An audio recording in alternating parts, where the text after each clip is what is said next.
You speak as though I have conquered death.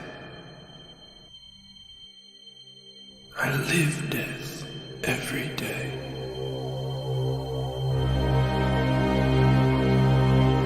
I am surrounded by it, smothered by it. Look at you now. He would have everlasting life. You seek to defy death, yet you cannot even defy sleep. And our like sleep is to death.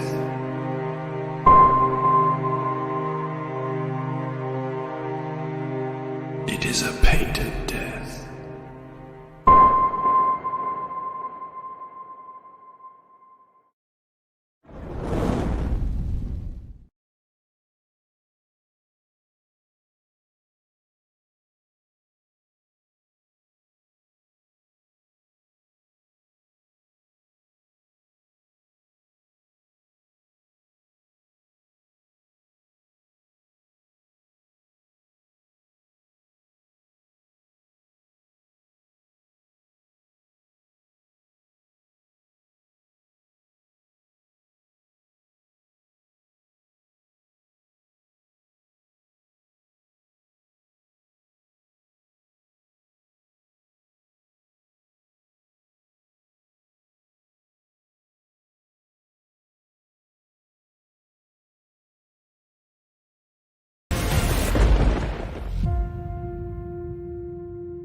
Battle Brick, Battle Brick, Battle Brick Road. The Battle Brick Road to 100K begins now. You're not in Kansas anymore. Wait, what? Eric Weathers literally lives in Kansas? The Battle Brick Road to 100K. You're not in Kansas anymore. But Eric Weathers is. Be a part of it. Let's make it happen. The Battle Brick Road to 100K. We'll sell you the whole seat, but you'll only need the edge. Battle Brick Road, only on Indiegogo.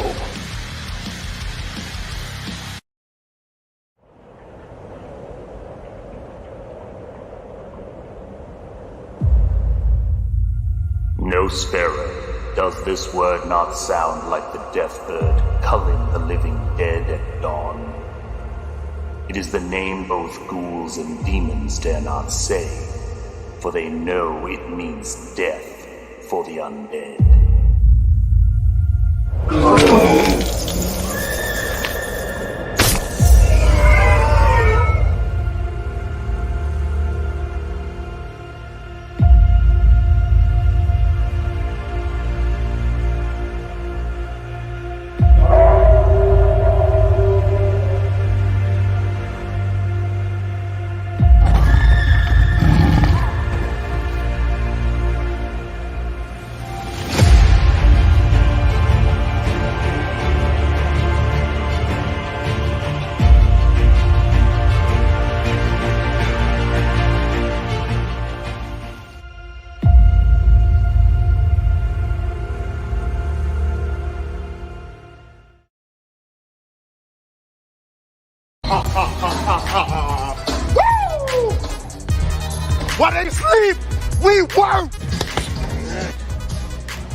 While they sleep, we work.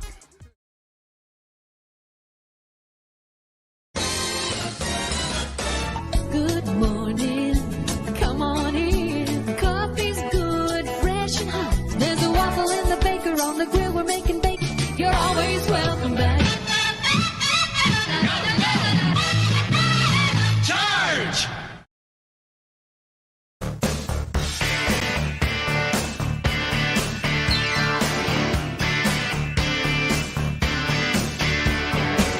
There's a fire beneath my skin. There's a fever that makes me ill. Gotta love, a love that kills. I got 24 hours to live. Come back. I'm down on my knees. Come back. I'm begging you, please.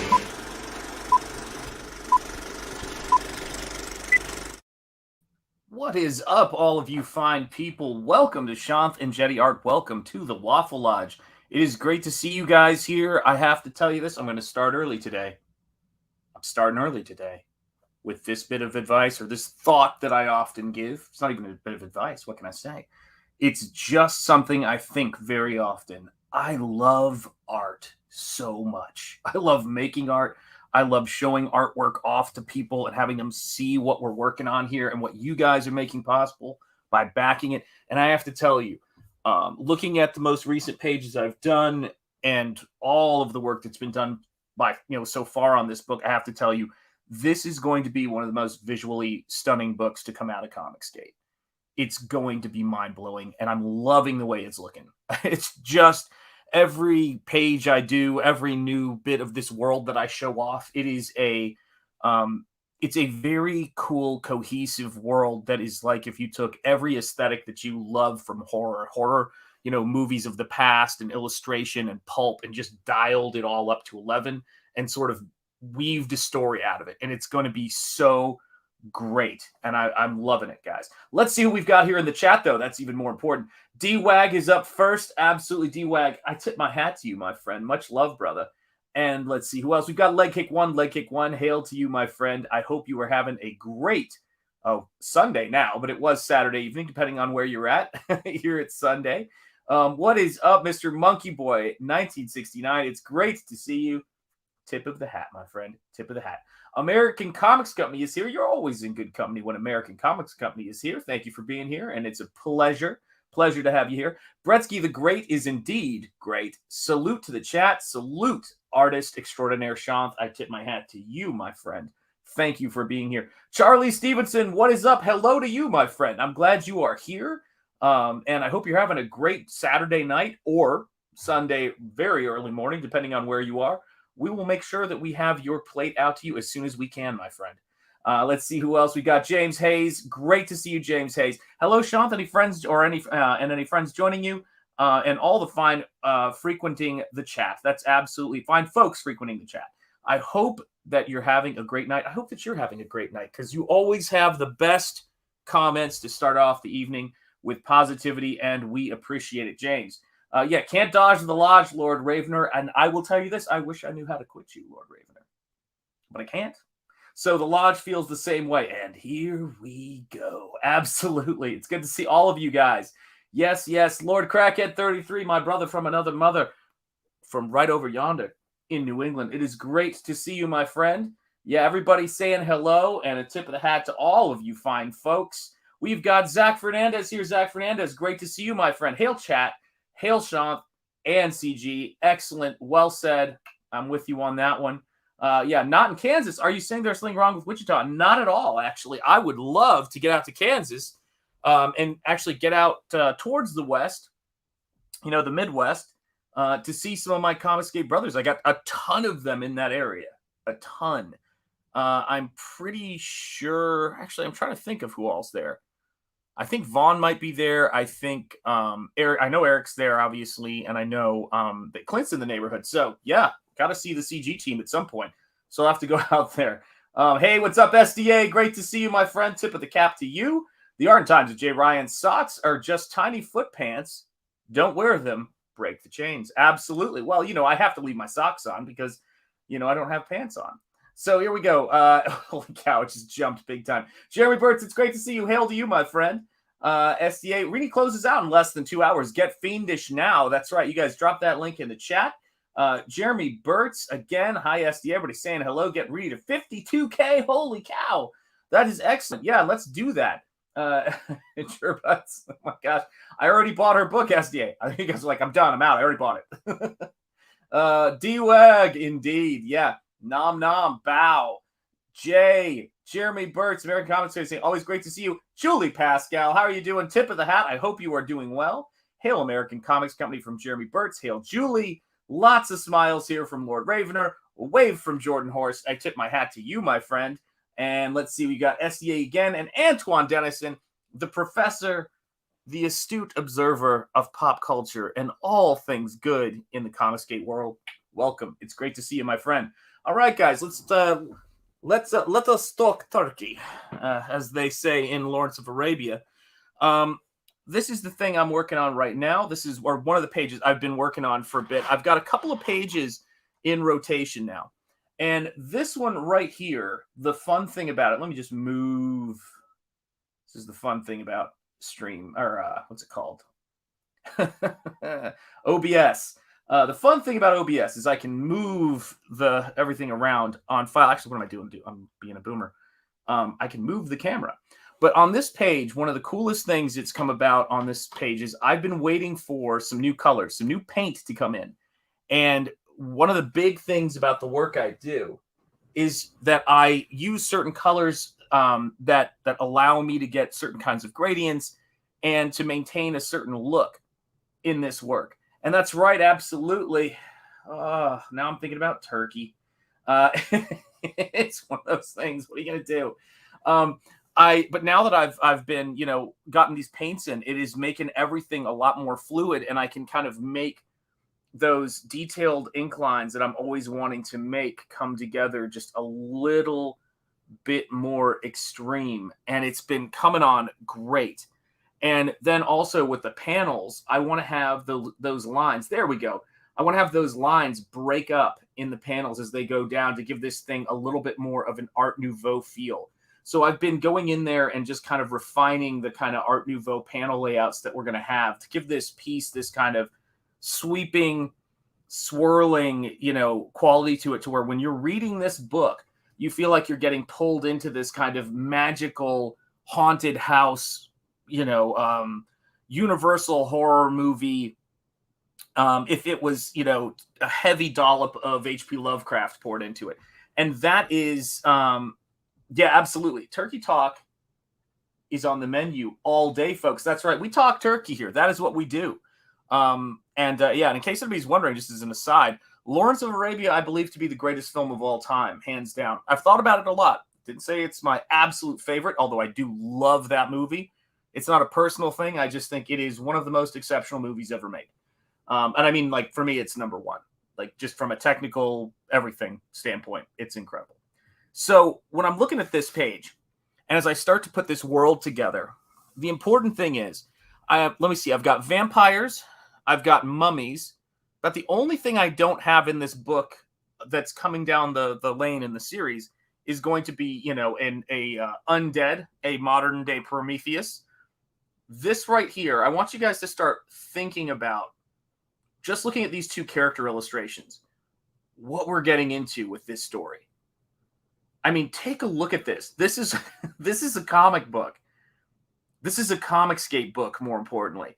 And it's going to be an 8.5 by 11 heavy stock paper, square bound book that is going to be both my first fully painted comic book, and I think it's the first fully painted comic book in CG.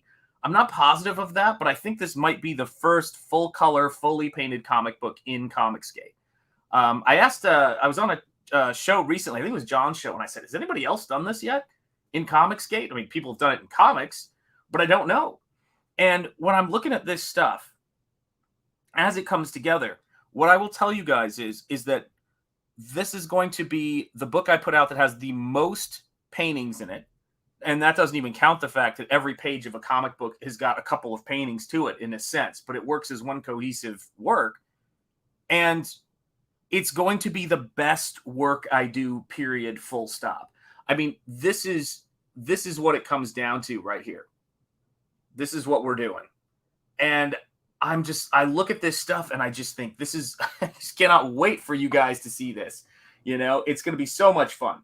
Oh, thank you so much, Jordan. I appreciate it. I don't know of any other fully painted comic in CG, and I've been around. Yeah, that's the thing. I've been around as well, and I just was thinking, I asked John the other day, I go, should I market this as the first fully painted comic book in CG? And John's like, I don't know. Like, I don't know if it is, but who knows? As I work on this book, and as I build this world, it is becoming richer and richer and richer. I'm trying to create something that is, again, my goal for my hero is he's a cross between a lot of things. But if I was just to give it to somebody quick, it would be, the Phantom crossed with Conan. That's what I would like this character to be. But also, we're getting a pretty heavy dollop of piracy in this too. Like, he's got that aspect of the Black Pirate, which influenced the Phantom with the boots. And soon, maybe next issue, we're going to start bringing some flintlock pistols into there. I'm not sure. We're going to start doing some cool stuff. And so that's the whole thing about it. I think Roken is fully painted. Do you mean Groken? Was Groken fully painted? I think it was done in digital. I think there was some painted stuff in it, but I don't know if Roken, I don't know that book. So maybe it is. Who knows? No idea. But this is, for me, the first one I've heard of. So, I mean, and I've been looking, but I could have missed one. So it's always possible. So as I started working on this, the best part about what's happening right now is I have got a ton of colors that I need to get. And, wouldn't you know it, the second you move where you're located on screen, you have to move it back because of the next page you pick up. So here we go. I swear, flintlocks would fit him so well. The smoke, etc., would be sick. I want that. Now, listen, I grew up watching one of my favorite movies of all time. Now we're getting into favorites, not the greatest, but the favorite movies for me. One of my favorite movies is Michael Mann in Michael Mann's movie, The Last of the Mohicans. I watched that movie till it fell off, the VHS fell apart because that's how old it was. I don't know who did that book. So we'll see. We'll see. Jeremy Burtz might give us more details on it. Let's see here. Good evening, Jay Lee. It's great to see you, my friend. Tip of the hat. I hope you're having a fine evening, either a late Saturday or an early Sunday, depending on. But yeah, everybody's saying hello. So yeah, let me know. But anyway, you slice it. The way that this book is coming together, and it's starting to involve everything I like in pulp, everything I like in stories, is not something I could have imagined being the case. It's what you hope for, but it really is the caprice of the fates and inspiration and all of those things, because the book idea, or the book I had when I started this, which this is pretty much that book, the layers that have come into it have just been, as you make a book, and because you can make a book, because you've got backers who've said, yes, this book shall happen, which is by far one of the coolest things that you can experience. But because I have backers who are awesome and said this book needs to happen, what I ended up getting was more and more inspiration as I worked on the project. And you can see this in those lines as they taper. Let me see if I can get this brightness up so I can see what's going on. There we go. You can see this, in the lines as they taper, how we put this stuff together and how we try to make this immaculate reality happen. And that is, again, one of the Kurosawa terms that I think about the most when I'm making this work. Let's see here. Everybody's saying, hey, Jay, The Patriot was my childhood. Right on. Did you like... oh, yeah, absolutely. Did I thought I responded. Yeah, I love that stuff, man. I love, Jay Lee, I love when you send art. I love that stuff. Roken was initially due in November of 2021. As of March 27, 22, it hasn't been completed, but they are working. I see notes of both pencils and paints in use. Is it a CG book? I have no idea. This is my first time hearing about it. All right, be right back, SDA. Right on. No, it is entirely possible. And I know there's some work that blends digital and traditional stuff. So who is to say? It might be. But this is the coolest thing for me about CG and about indies in general, is that there's so many great books and so much opportunity to do work that you just cannot do anywhere else. And when I say you can't do it anywhere else, let me be really clear about what I mean by that. We've all seen painted comics. We've all seen Kent Williams. We've all seen John J. Muth. We've seen Alex Ross. We've seen all of this stuff. And having had my experiences showing portfolios, and I don't mean, when I say showing portfolios, like I went to a few conventions. I mean, I showed my work for over a decade after getting professional work during the crash of the industry. And it was the average person with skill making work who can, get people to be interested in their stuff. The likelihood they're going to get picked up and get a chance to illustrate anything, not being able to illustrate like Alex Ross, not being able to do superhero stuff, but something like this is so unlikely, it's ridiculous. I mean, the amount of stress and annoyance you have to put up with just to get to the other side is horrendous. And so my attitude has always been, just keep, doing work here. So let's see here. Roken is a 30-page hand-painted book by Ben Jackson and Mac Headshroom. Okay, there you go.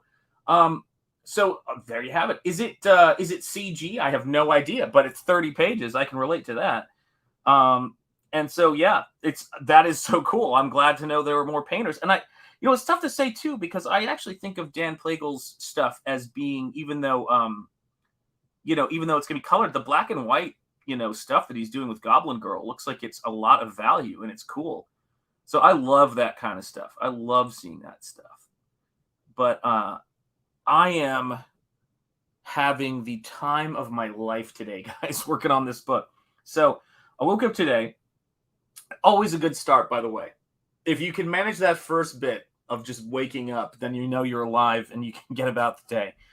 Can't be overstated. But I woke up this morning and I started, I basically, was like, there's the family stuff. Checking on things. Like I wake up and everybody's got, a question for dad, as it happens. It's like my son wanted to know if I could cut his hair today, because I usually give him his haircuts. And something I think me and my friends have been doing since we were kids. Since I was a kid, we always would cut each other's hair. And at some point, if you can draw and paint, you gain at least some facility with how to do things. And so I basically just got better and better and better. So he asked me to cut his hair. And so I was like, all right, I'll do that.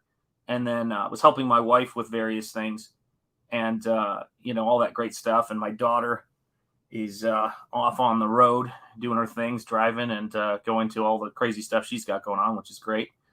And so once I got to the other side of that, and between all of that different stuff, I was painting. I was working on this book, and I could not believe how. I mean, I can, I guess, because it's the stuff with you guys. It's all of this stuff. It's the getting to the monetization. It's the getting to the 1,000 subscribers, and all of that stuff is really motivating. But it's something else. I mean, it's the connection you have to the people who back the book and want to read it. It's all that other stuff is fantastic and great, and I thank God for it. I appreciate it so much. But I love making comic book work so much, and I love art. I sent a private message to Frege on Twitter today. It was a very nerdy thing, and I knew he would appreciate it. I said, I was sitting at something effective. I was sitting at my desk thinking about how freaking amazing Mobius is. And then I started thinking how much I love comic book art in general. And I said to Dan, I know you understand what I'm feeling. Because Dan is one of those people who loves art so much. And I love watching his videos where he waxes, philosophical and poetically about comic book art and the artists who inspire him. He is a true student of the art form and a true connoisseur. And I love that about him. I love when he shows his Stephen Platt photocopies that he has. Those are so cool to see. Laugh out loud, the bowl. It looks like the hair dryer at the barber. Yeah, that's absolutely right. That's exactly right. Yeah, I sat there and I cut my own hair too, by the way, which I don't know if that's necessarily a good thing, but yeah, I'm just one of those people who just yeah. I'm one of those people who likes to take care of the stuff, and everything is about efficiency. But I'm actually pretty good. I'm not bad even remotely. Actually, some of my son's friends were, or he was telling his friends about it, I think. I was like going, yeah, well, you're always one haircut away from a bad haircut. Okay, it's gonna happen one of those days. So just takes a little bit of a handshake, and that's it. I really hope Frege gets back in his groove. He's been through the ringer lately. Yes, he has. Yeah, man. Well, that's why. Listen, guys. That is why sending positive vibes to people is always worth doing. I seldom, how do I word this? It's never a bad idea to show some enthusiasm for people and for things that you're passionate about, because it's I find it's not something that people what's the word I'm looking for? I find it's not something that people ever regret you doing. Why did you have to contact me and be so positive? I was having such a good day. And then someone wrote me to say, hey, man, I appreciate your artwork, and I can't wait. Like, okay, here's a really good example of something I didn't see coming. So, well, okay. Of the things I didn't see coming in my life, we don't got that kind of time, all right?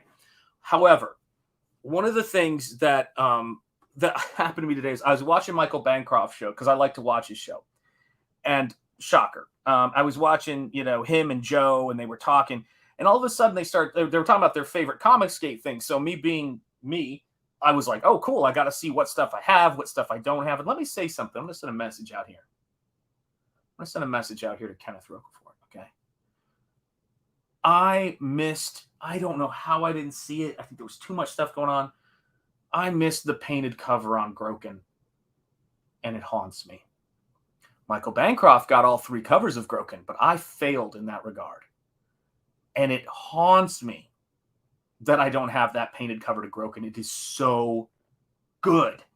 But anyway, I was watching Michael's show, and the thing about it was they were talking about things in CG, and they started talking about Pulp, and they brought up Nosfero, and they brought up how excited they were about the book. Joe was like, I can't wait to get Nosfero. And if that doesn't make your day better, I don't know what does. So much love, Joe. Thank you for the kind words today. Thank you, Michael, for the kind words. I will make that book sing for you. It is going to be great, and I'm loving it. So let me see here. Oh, hang on a second. Hey, what's up, Mighty Geek Studios? Great to see you. I'll have my usual shant. All right, my friend. I will have it out to you. I will tell our waitress to get it your way. We don't do servers here. We're not into that. We do waiters and waitresses here at the Waffle Lodge. We're old school. We're the Waffle Lodge that time forgot, okay? Now, here's the thing about the Waffle Lodge in my mind. I don't know if I've talked to you guys about this, and I am working on stuff that I can't even put into words for you guys, all right?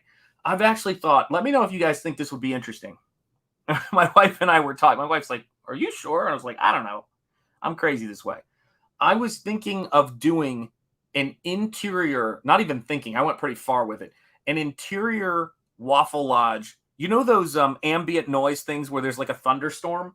I designed an interior Waffle Lodge space where there was a window on the side and that there was like a thunderstorm outside that's like flashing. And I was trying to figure out how to design it so it would be like if you needed to chill at night and you like to chill to rainstorms while you read horror fiction or something, you could actually put on your screen on YouTube, there'd be just video that just goes on in a loop of the Waffle Lodge with a rainstorm.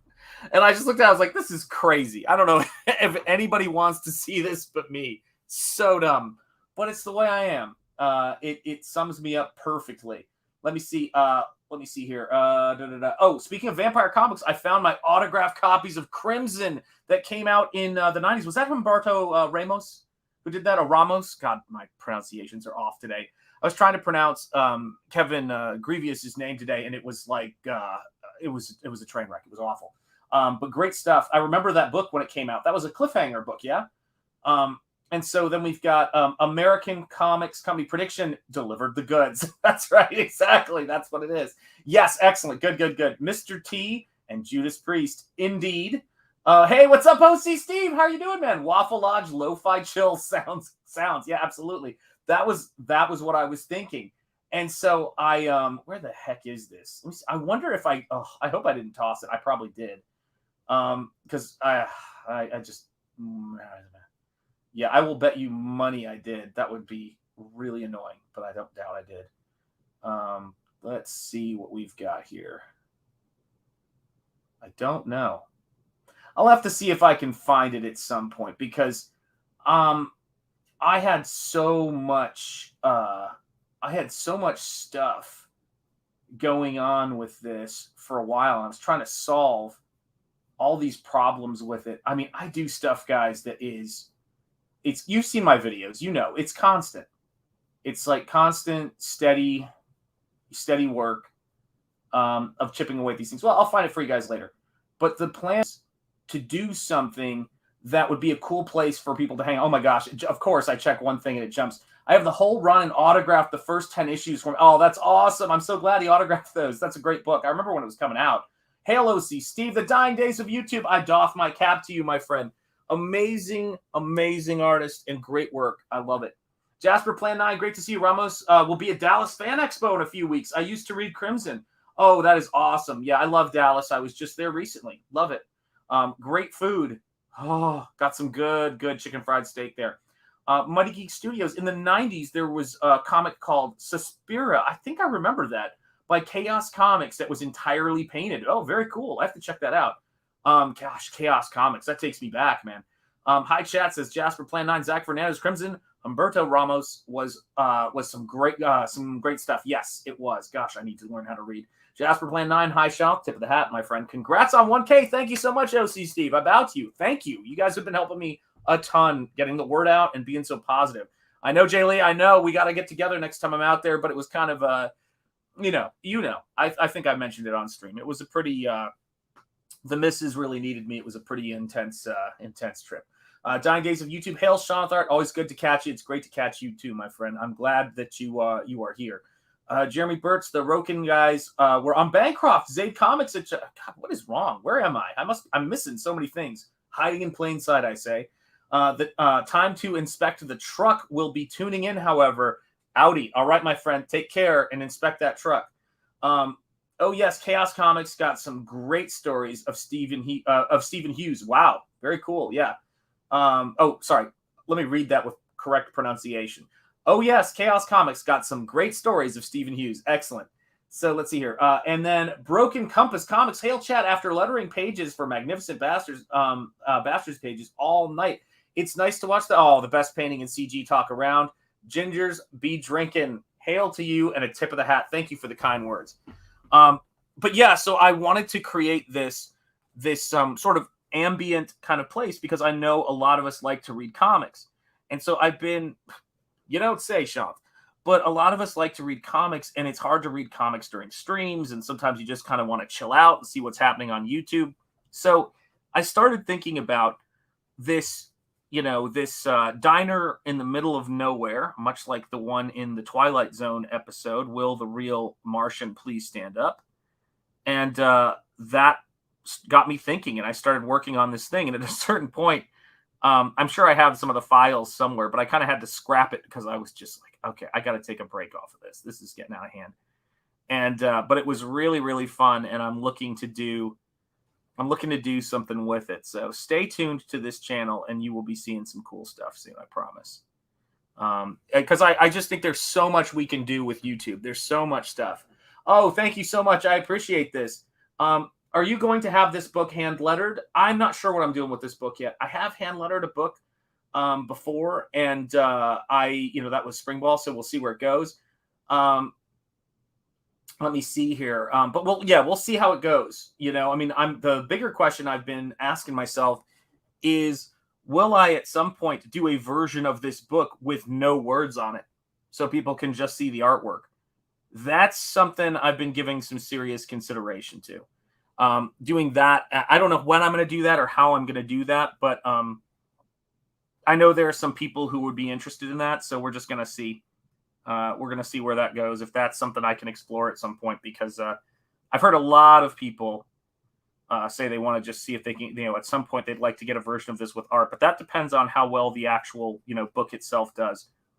Because I do understand the appeal of that, but there's also this, to me, it's very important that this is a story, and this is, going somewhere, because otherwise I'd have just done another art book. So that's the thought. We'll see how it goes. What is up, Teflon Ron? This one's for you, buddy.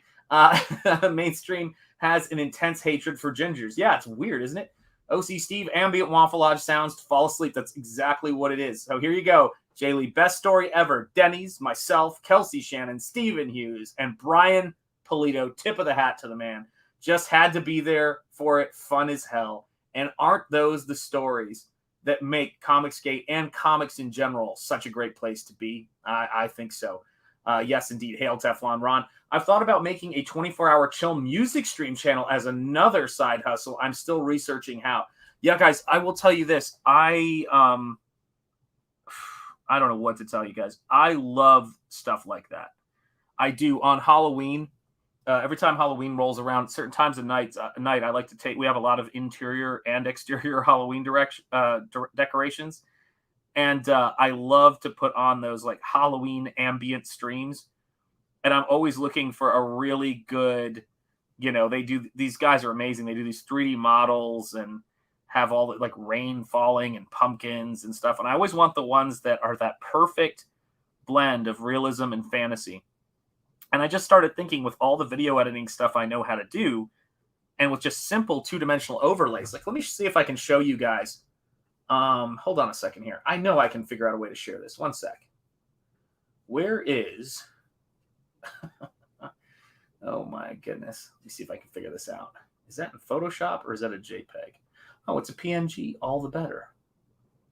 So if you guys would like to see the would you guys like to see, give me some ones in the chat and I'm going to read these as we go. Let's see here. Broken Mighty Geek Studios. You're telling me writing in MS Comics was never fun. Oh gosh. Whoa, hold on. I missed a bunch of stuff. Holy cow. Hang on a second.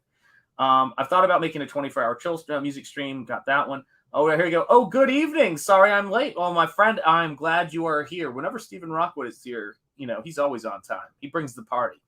Let's see. Broken Compass Comics. Mighty Geek Studios. Laughing out loud. You're telling me writing in MS Comics was never fun. Amen. Thanks, Sean. I was dying here trying to get through the night shift. There you go. I'm happy to be here, man, for you. I love Redheads, by the way. Jordan Horst, amen. I mentioned it before. I'd love to listen along to an old-timey radio play style audio reading of Nosfero while looking at a wordless copy. That I'm telling you what, that might be the way to go. That really might be the way to go. I always hand-lettered my books, and Aaron called me a holdout for traditional art and comics. That's awesome, man. Yeah, one. There you go. One. All right. Some people want to see it. What's up, Bordeaux? Good to see you, my friend.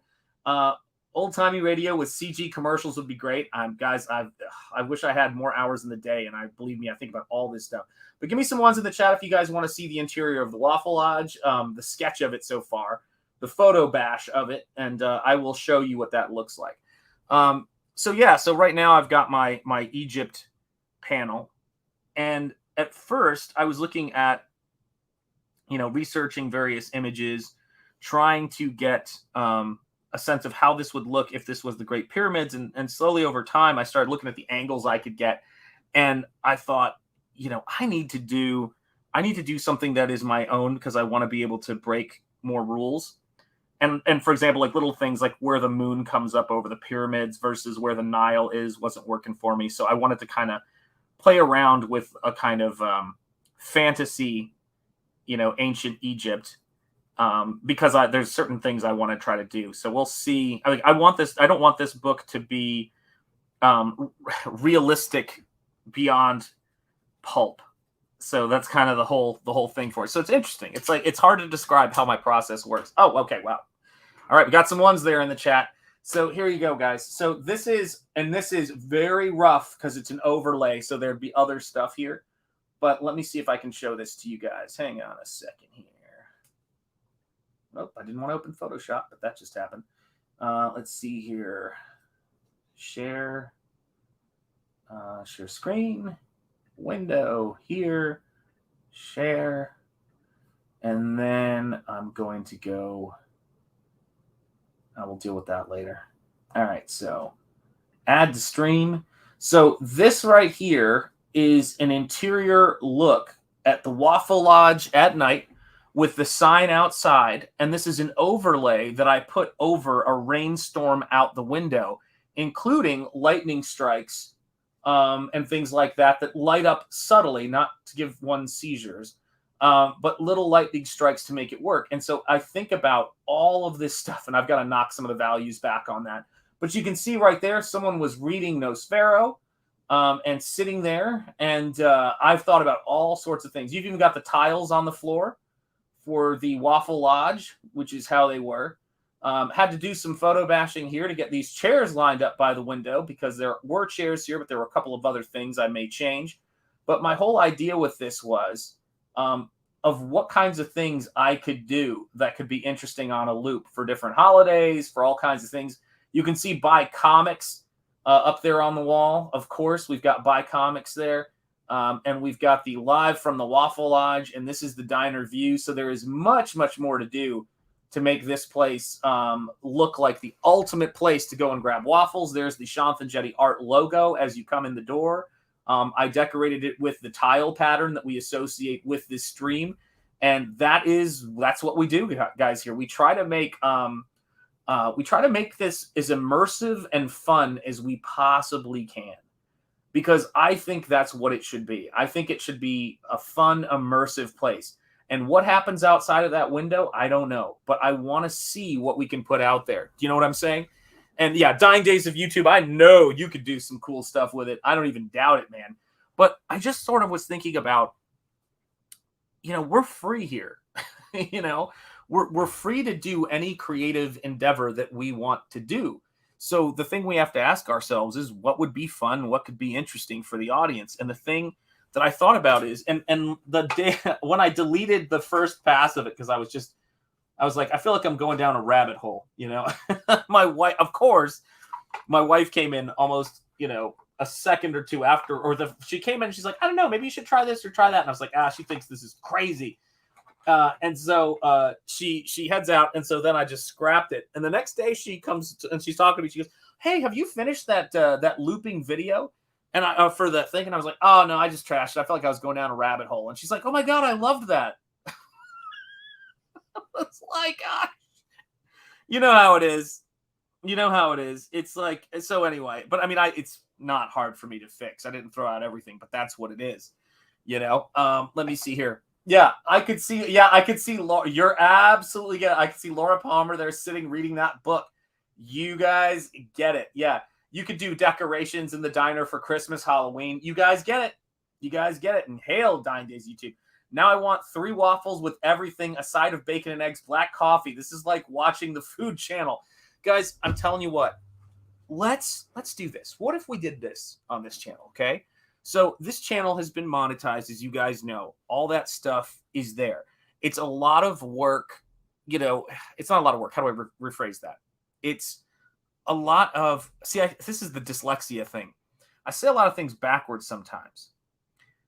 It's not a lot of work. What does it mean? Shoot, what am I trying to say? It means now the fun part is I get to explore all these different things that we can do. And there's a lot of work I can do that I kind of feel like, okay, I can experiment more, if that makes sense. It makes me feel like I've got more room to experiment. And I want to keep the painting streams and everything else. But I thought, what would be something nice to do that people could hang out and do? And by the way, OC Steve, that is a darn good idea. Waffle Lodge live meetup at the Fans Fest. You're absolutely right. That would be awesome. Firewalk with Sean Lordy. Yeah, that could end badly. Let's see here. It would be even interesting if you had a few artists coming in to take a break. Yes, absolutely right. It would be cool. Let's see here. Hail Jeremy Burtz. Absolutely. Now I want 3 waffles with everything, a side of bacon and eggs, black coffee. This is like watching the Food Channel. It absolutely is. And guys, this is something I didn't even think of because I'm not, what's the word I'm looking for? I don't think in these kinds of terms, but you guys always give me ideas. Is think about this, right? Oh, hey, Charlie Stevenson's got one here. Lights of passing cars or even passenger trains. I like the passenger trains thing the most. That would be so cool because think about it. Imagine we can do anything here. Anything. Having a train go by or something like that would be so cool. And yeah, at an actual Waffle Lodge. I know that would be so cool. And the thing I'm thinking about now is, can you imagine if, and I don't know how distracting it would be, but how amazing it could be if to do stuff where you have if I used a green screen and had this Waffle Lodge behind me and did all sorts of cool stuff back there. Guys, I want this to be like, guys, we can do anything. What does people love to be entertained? People, what relaxing has come to mean and what things we enjoy doing have changed as the technology has allowed for us to do more and more. And I can't help but think that it could be really, really fun for us just to try stuff like that and see how it goes. Basically the Comicsgate version of, chill or slow TV, where we could just kind of chill out and watch stuff while we read comics. And it sounds kind of crazy, but I started thinking about how much I loved going to the Waffle House and reading stuff and hanging out with people. And, every now and again we'd read comics. Not everybody I hung out with loved comics, but I certainly did. And I brought my sketchbook there.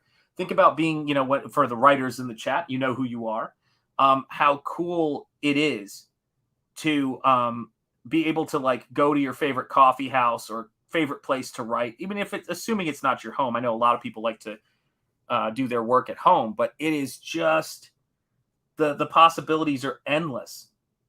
And I just thought, wow, that could be really, really cool. So that's the kind of thing that that YouTube gets me thinking about.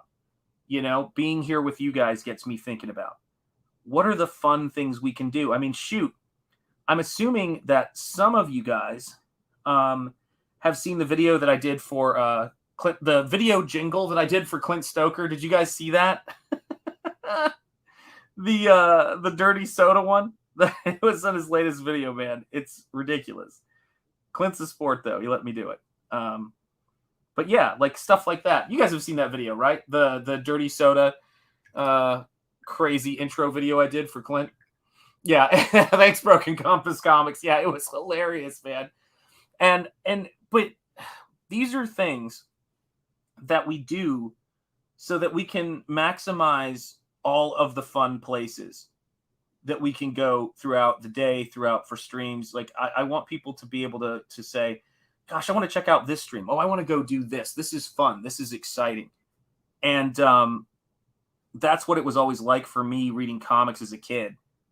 And also with my movie collection too. Like I want there's to be elements when I was doing the Waffle Lodge stuff, as you know, little nods to Twilight Zone, science fiction, fantasy. Like the Waffle Lodge to me is a great place to hang out and read books. It's a great place to fend off a zombie attack if you have to. It's a great place to retreat to when there's an alien invasion. It's just one of those cool places, right? It's a great place to come in on New Year's Eve and see all your friends. It's a great place to come out and have Christmas with your friends. That's what I love about that stuff. That's what's so fun. I like the way your mind works. There you go, my friend. I appreciate that. Thank you. The stream is like a role-playing game. It is, seriously. Still no painting of the butte. That's going to happen. Don't worry. Yes, gold. Yeah, there you go. Yes, I did. Excellent. Yeah, I got the Annihilation Omnibus. Very cool. Oh, shoot, my glasses are falling. Sorry there. I got the Annihilation Omnibus. Great read and still a fun ride. They reintroduced the Cosmic Universe in Marvel in the early 2000s. Wow, nice. Waffles, 30 cents. Yeah, by the way, guys, that sign is, as you can imagine, photoshopped.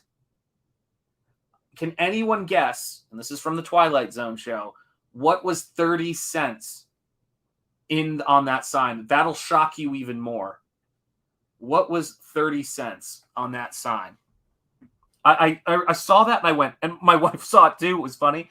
I was like, I wonder if she saw what I just saw. And she's like, what? Like insane, guys. Oh, insane and heartbreakingly wonderful too at the same time. What was 30 cents on that sign? I know people are looking it up. Yeah, still no painting of the butte. Don't worry. Where there's a will, there will be a way. Let's see here. Gas, coffee, steak and eggs. Those are some good guesses. Gas? No, we wish, right? It's probably cheaper than that for all I know. It was hamburgers. 30 cents for a hamburger. And I thought, can you imagine getting a burger for 30 cents? And I think actually, funny enough, I think it was a burger, as you know, a burger with everything. That's what it said. Burger with everything. I was like, what? Yeah. It was pretty amazing. It was pretty amazing. So yeah, think about those times. And that's what I like to think about. And what I always loved about Waffle House back in the day was you could go there with a couple of bucks and you could be, eating like a king. And it was awesome. I still remember the menus. They were so great.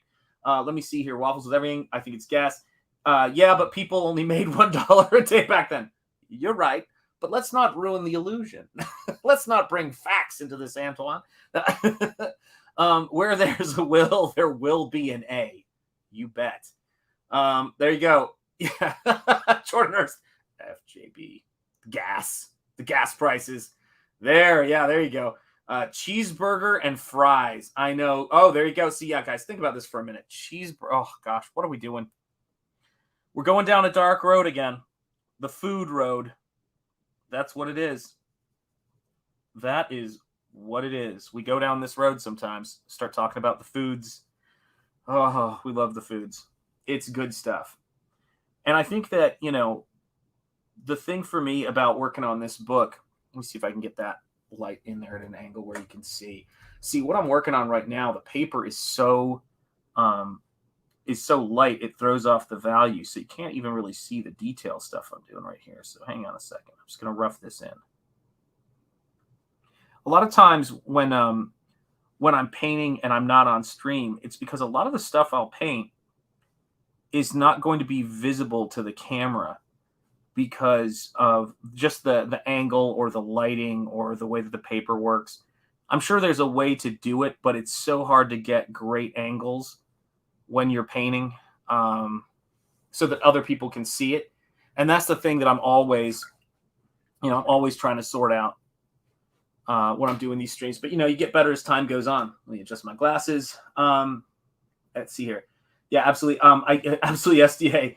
I used to go to the 35-cent hamburger stand in El Paso, Texas. My gosh, I spent some time in El Paso.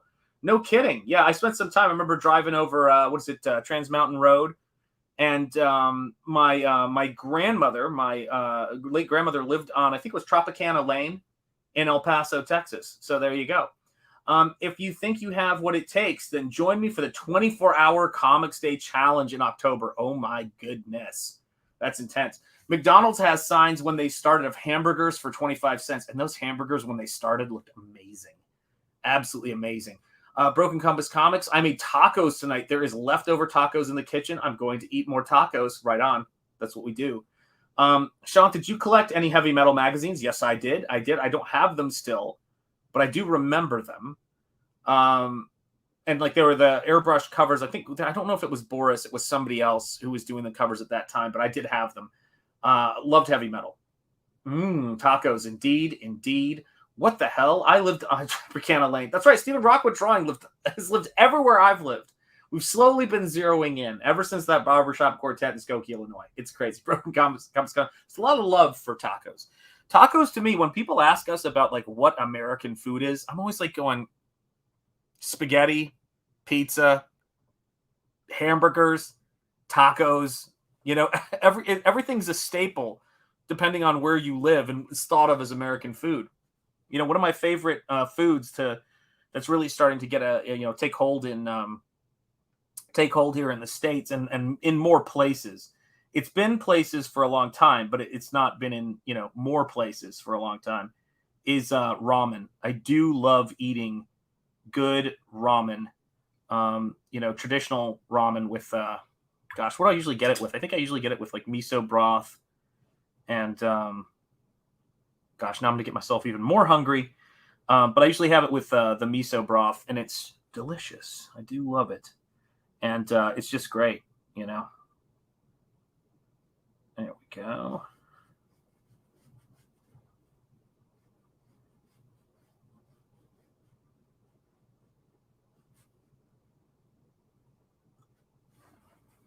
There we go.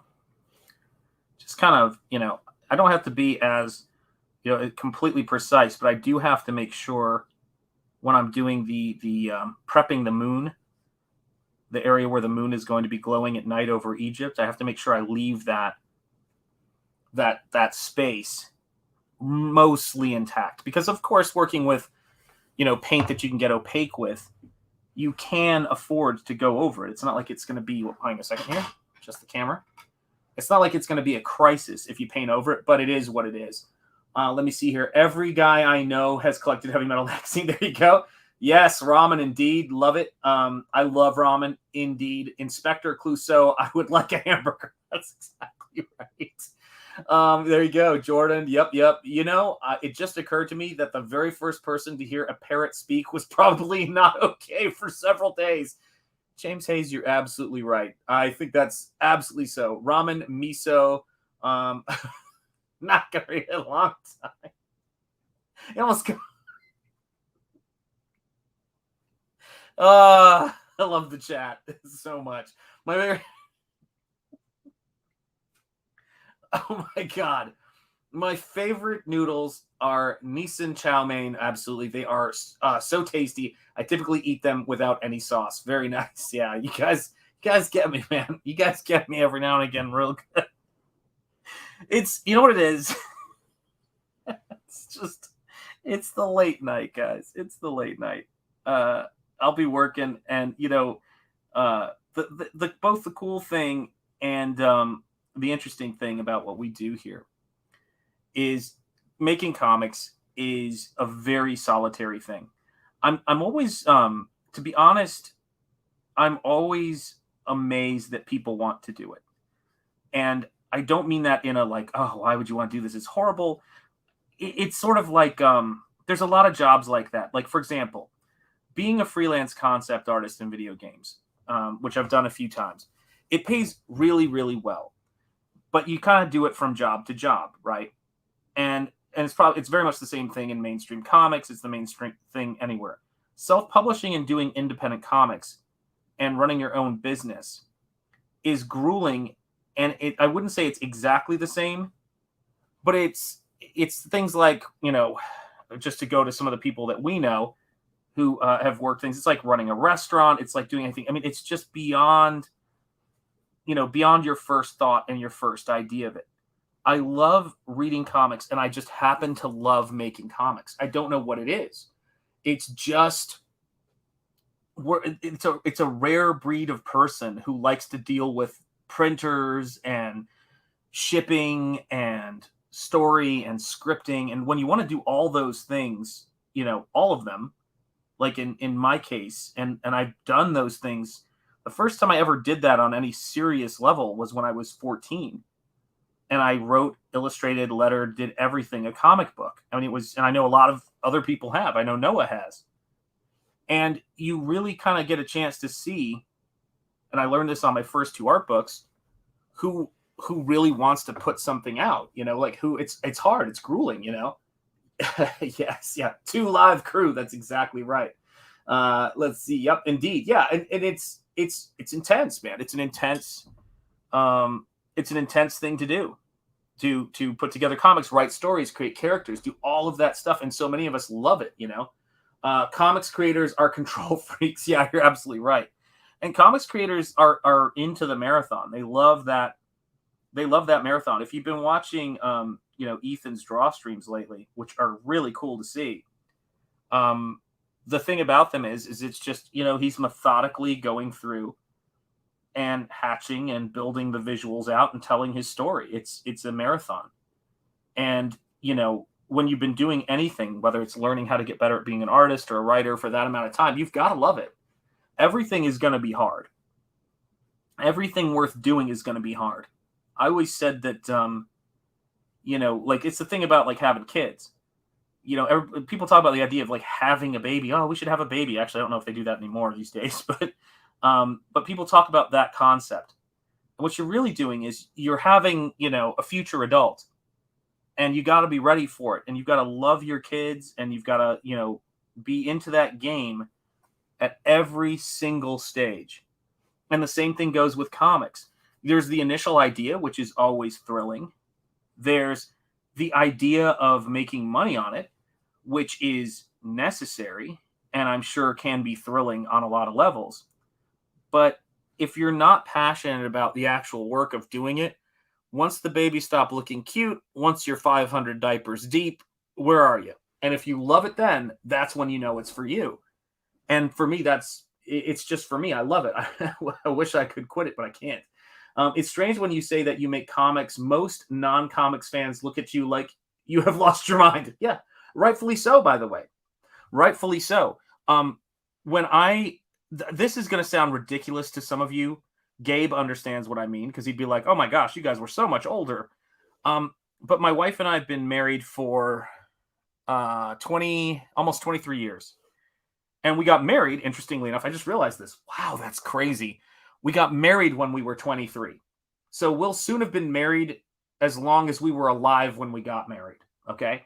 I say that and I'm like to people and they just go, what? You guys were kids? Like, holy cow. Now, what my mother-in-law said at the time, she got married when she was 19, was, why are you guys taking so long? So everybody's got a different perspective on it.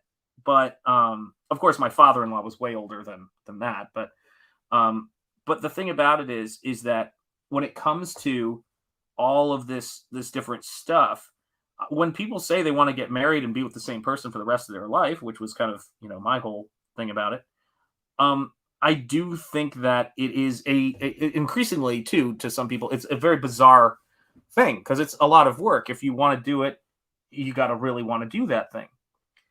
And with all of this stuff, the lifelong passions that I've put a lot of work into have kind of revealed what really matters to me. Like comics really matter to me, rolling in the deep. Yeah, that's absolutely right. 23, congrats. All right, there you go. Whoa, look at that. Yeah, it was wild. Right when you said that, we had 23 viewers, by the way. We're at 24 now, but that is crazy. Yeah, listen, she's amazing. She loves all this stuff. She has, when we were doing indie comics, when I was showing my portfolio around, when I was going to conventions to sign, for professional work, like the Flash Gordon book at New York Comic Con, she has been there through it all. And she understands CG. You think about that, right? Meeting a woman and being married to a woman, and I do my bit as well for her, to be clear. And it's never one-sided, as I know you guys know. And someone who is, ride or die and wants to see, you do the things that she's connected to. This is risk for her. It's like, and she doesn't understand it. Like I was explaining super chats to her and she kind of gets it, like she's like going, oh, well, it's like, well, it's just a way for people to, show support. And she's like, and for what you're doing and all this other stuff. And I've sent them before. I'm sure you guys have been on, been watching streams where I've sent super chats, but it was really fascinating. It's a really fascinating thing. Like there's this, that she doesn't understand because it's so, we went from Diamond Comics distribution and showing portfolios and mailing photocopies to you email your work, you upload it onto a website, instead of mailing your originals and all of that stuff, FedEx runs and UPS runs, mainly FedEx runs to ship off comic stuff. And so it all has changed a lot. And it's still so strange to her. Like, no one ever thought that broadcasting would be off of your own channel would be a part of YouTube, but here we are, let's see here. 23, congrats. Met my wife when we were 15 years old. Totally get it. Tip of the hat to you, Broken Compass Comics. Well done. Sean, did you get that big a box today? No, it didn't. I got hit with a tsunami, a veritable, gosh, you can't really raise a tsunami that well. tidal wave, could we say, of family, just needing to connect stuff today. I don't want to get married so much as I'd like to a broad network booty around the globe. Antoine Dennison, you just keep it real. That's all it's about. Let's see here. Mary Coates, oh my Lord. She sounds like a closet comics fan. What's interesting is, this is the cool thing. When you're with people who really care about you and are into, you as a person, they're just like, I like this stuff. Seeing you happy and seeing you do the things that are the best, for you and that make you happy, and also where your passions are, become their passions too. Especially, I would say, when you have kids, like my son just finished his first pro job, and I'm super proud of him. And they just released the trailer for it. And I was watching the trailer on YouTube. I was like, holy cow, and one of his 3D model shots was in it. And it was just great, man. It was crazy to see that stuff. I was like, whoa. So yeah, people have their passions. Oh, something you will enjoy. On May 27th, 1922, Christopher Lee was born. Nosferatu came out in May 1922. Vincent Price was born May 27th, 1911. And Peter Cushing was born May 26th, 1913. Horror loves May. Amen. That is awesome. Holy cow. That is so great. Yeah, I love stuff like that. I want to definitely talk about more horror stuff on this channel. Like Vaughn and I were talking about doing potentially doing a horror show, because we both love it, like maybe a horror pulp kind of show. And I would love to do something like that. It could be a lot of fun. The biggest thing I'm trying to do right now, though, because there's new subscribers and all that other cool stuff, but also because it's what this channel was built on, is to do more painting stuff, because I think it's really great for people to see it, who want to learn about painting, want to learn about art. I think it can be relaxing. It can help people to get away from things, but not feel like they're completely tuning out, but that they're kind of seeing something that is interesting and good for their imagination, for the mind. Particularly, when you're painting with no reference, which is what I do. This is just straight out of my head for the most part.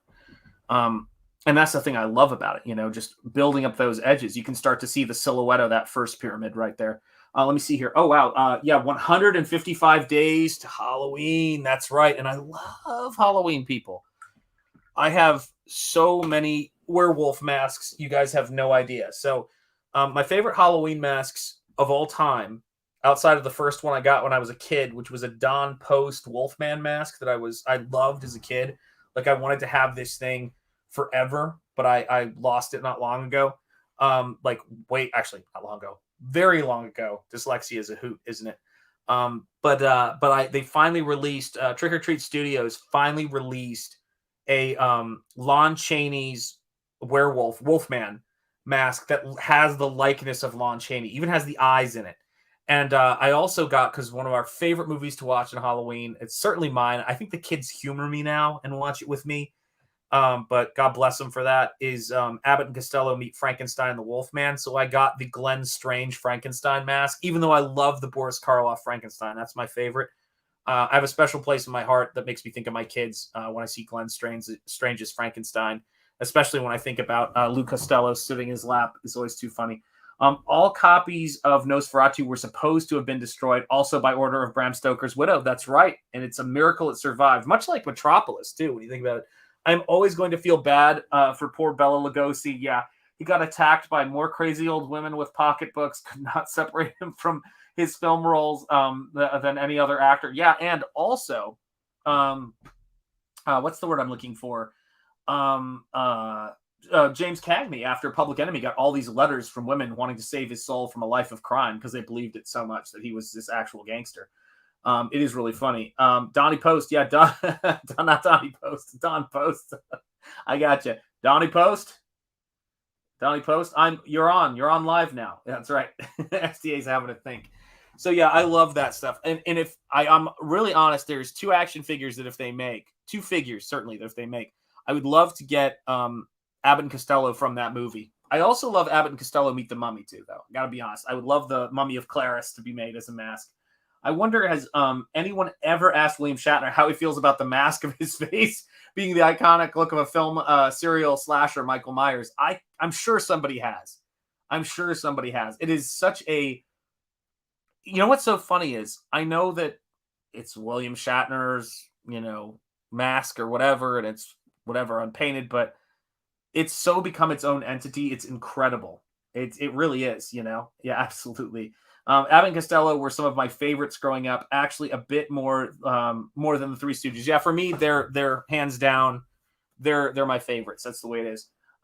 Yes, at Mighty Geek Studios, it was the very first case of copyright violations, for they did not seek permission for the movie, and only one copy survived. That's right. And thank goodness we have that, because it's hard to imagine a movie that has been more influential for the genre than that movie has been. Let me move the camera back because we're starting to get into some scale stuff here, so you guys can kind of start to see the angles and the way that these pyramids are coming together right now. And yeah, the biggest part of this, let me just see if I've got what I need where I need it. Yeah, the biggest part of this is going to be roughing in. Just want to check my angles real quick. Yeah, the biggest part of this is going to be roughing in the shapes and how much scale I want to give these. And so we'll go a little bit more scale first, and then we'll see where we want to go from there.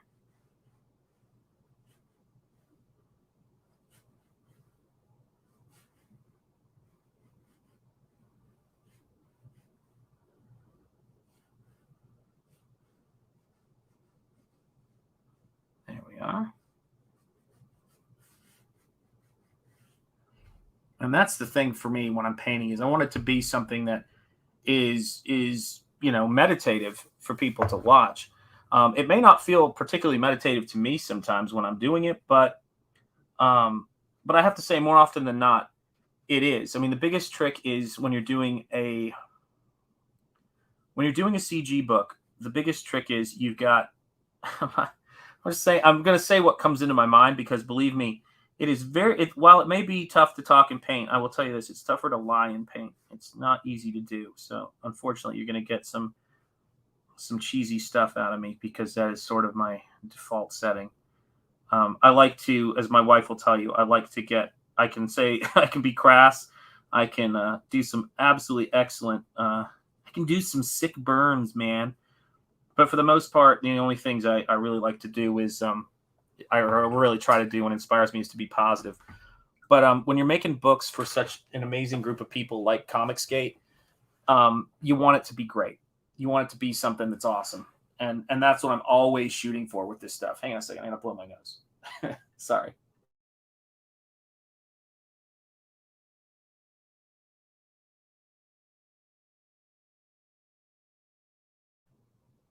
There you go. Hopefully I can breathe a little bit better now. My allergies have been terrible lately.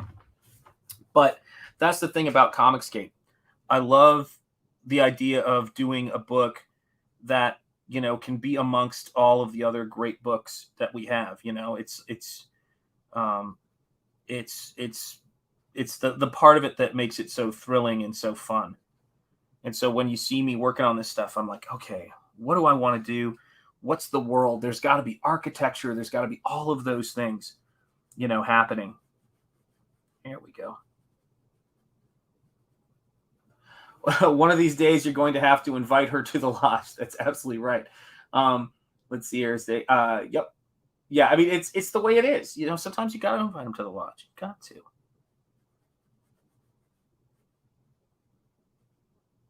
we are.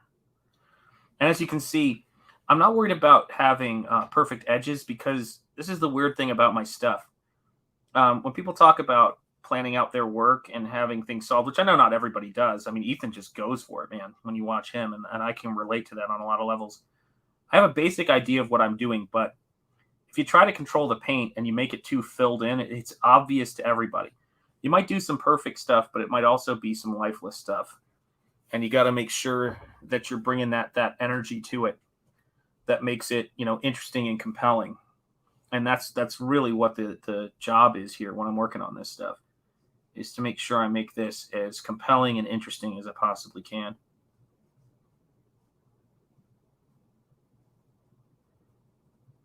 And then roughing that in.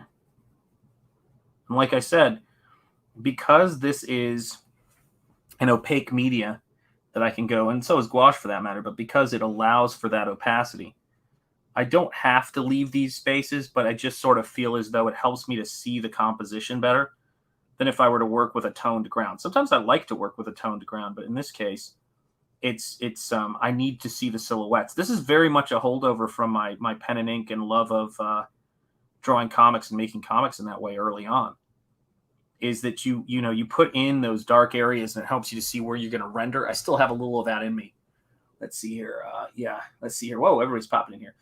Broken Compass Comics says the CG trailer king. That's right. I love this stuff. I love making trailers for stuff. Although I got to tell you, the CG trailer king, as far as I'm concerned, is the dying days of YouTube. I tip my hat and I pass that legacy on to him. Amazing stuff. Hey, Shanth, are you going to hold on a second? Hey, Shanth, are you going to join the Fiendish closeout with EVS and that one chick? 30 minutes for Ree's Fiendish. Get it now. Yeah, absolutely. I have to tell you guys, I saw that, but I'm like, I don't know what I bring to the table there. I'm not funny or as entertaining as Ethan is. I went on there because my friend Narwhal was on there to help out with that stream, and I was like, I don't know if I helped that. Like, so here's some backstory. So Narwhal and I were going to do a stream where we watch Nosferatu, and we're on the stream, and then he did his closeout on Ethan's channel, and it was great. Like, I love that. It was so fun. But the whole time, all I could think of is, man, like, I'm not Cecil. I'm not any of those people who I don't know if on that stage I'm gonna be more of a help or a hindrance. And I saw my brother Narwhal in there, and he was doing some great stuff. But I don't know what I would bring to the table there. But guys, please do back Fiendish if you have not yet, and please check it out. All the monsters talk made me think about Three Stooges with those Frankenstein aliens. Yeah, I see. I love all that stuff. 30 minutes for Renee's Fiendish. Get it now. Hey, guys, drop the link in the chat. Those colors remind me of Cam Kennedy. Wow. Thank you. I appreciate that. Those colors remind me of Cam Kennedy. Just saying hi, Shanth. Watching EVS. We'll be back when they are done. If you're still on, love the progress on that page. Thank you so much. You're now... now go do the dishes joke. Deserved a much bigger laugh. Listen, I can't believe you even remember. I know I made that joke. What do you call it? Yes, but it's not even about that. It's about how do I word this?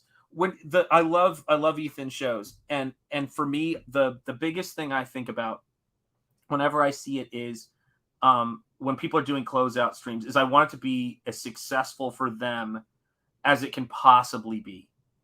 And that really is so important. And, when you see Cecil or John or any of those guys go on to one of those streams, they can be just incredible ringers. And when it comes to me, when I'm streaming here, or when Eric Weathers is streaming, when they were doing the first day for when Michael and Eric we're doing the first day for Clint's Dracula. I think they did a great job. I loved doing the closeout for Goblin Girl and seeing that move. But sometimes I just think, Ethan has got this. And anything you add to Ethan has got to be something that's great. I love hanging out on that stream. But for somebody's closeout, I just, I really do think that I really want it to be great for them. And that is great. And I feel like Ethan's definitely got this. I don't know what I would bring, honestly. Dark Horse Star Wars. Hold on a second. Did I miss something? Oh, yeah, of course. I know Cam Kennedy, and I know the Dark Horse Star Wars. Love that stuff. I got those when I was in Murfreesboro, Tennessee for the summer. That's when I first got those, and they were beautiful. And I remember looking at the name and just being like, this is some cool stuff. Yeah, Cecil is an anomaly. You're not even kidding, guys. I'm serious. How funny is Cecil on those streams? Sean, just say, James, save you some words when you read my messages. I will, James. I will work on remembering. Hey, what's up, Sumo Thor? Fiendish ending in minutes. Check it out. Thank you, Sumo Thor. I was waiting for someone to drop that link, making it rain. And it's good to see you, Sumo Thor. Tip of the hat to you. Doff my cap. Speaking of closeout, has Rich Ayala reached out to you for his closeout? I don't know if he has. When he messages me, that comes straight through. I'm pretty sure. And if he hasn't, and he wants to, tell him to. I will have him up for a closeout on my stream.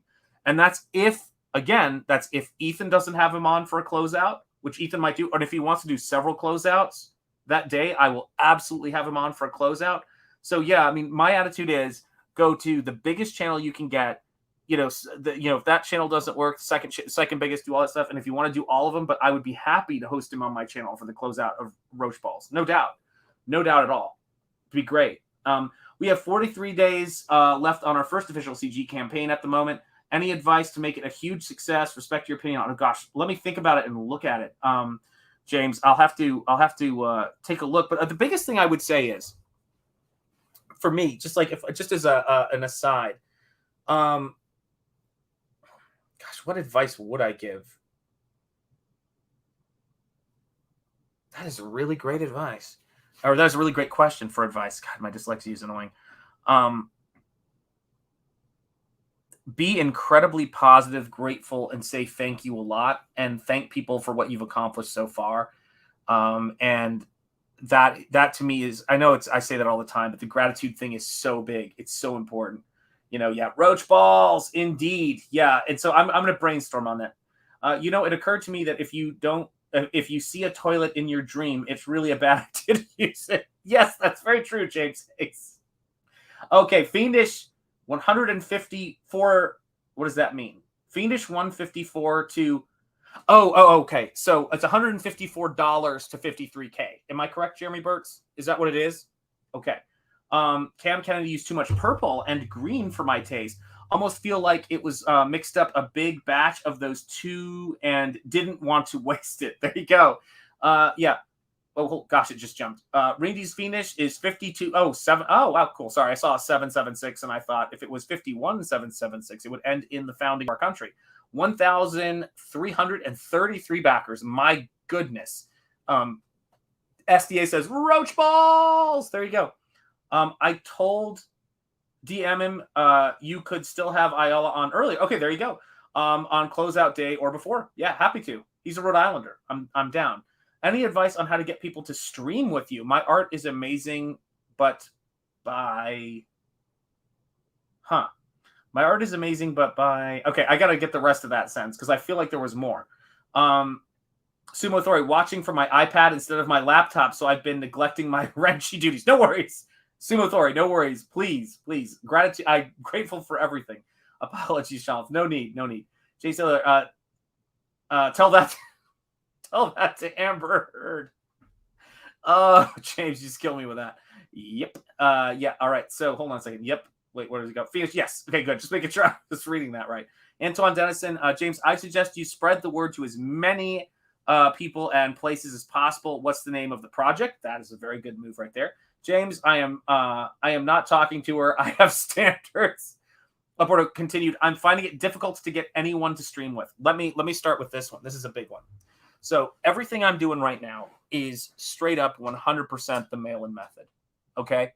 And the biggest mistake that people make when it comes to their YouTube channel is watching where any particular YouTuber, particularly Comicsgate YouTubers, are right now, which is not where they started.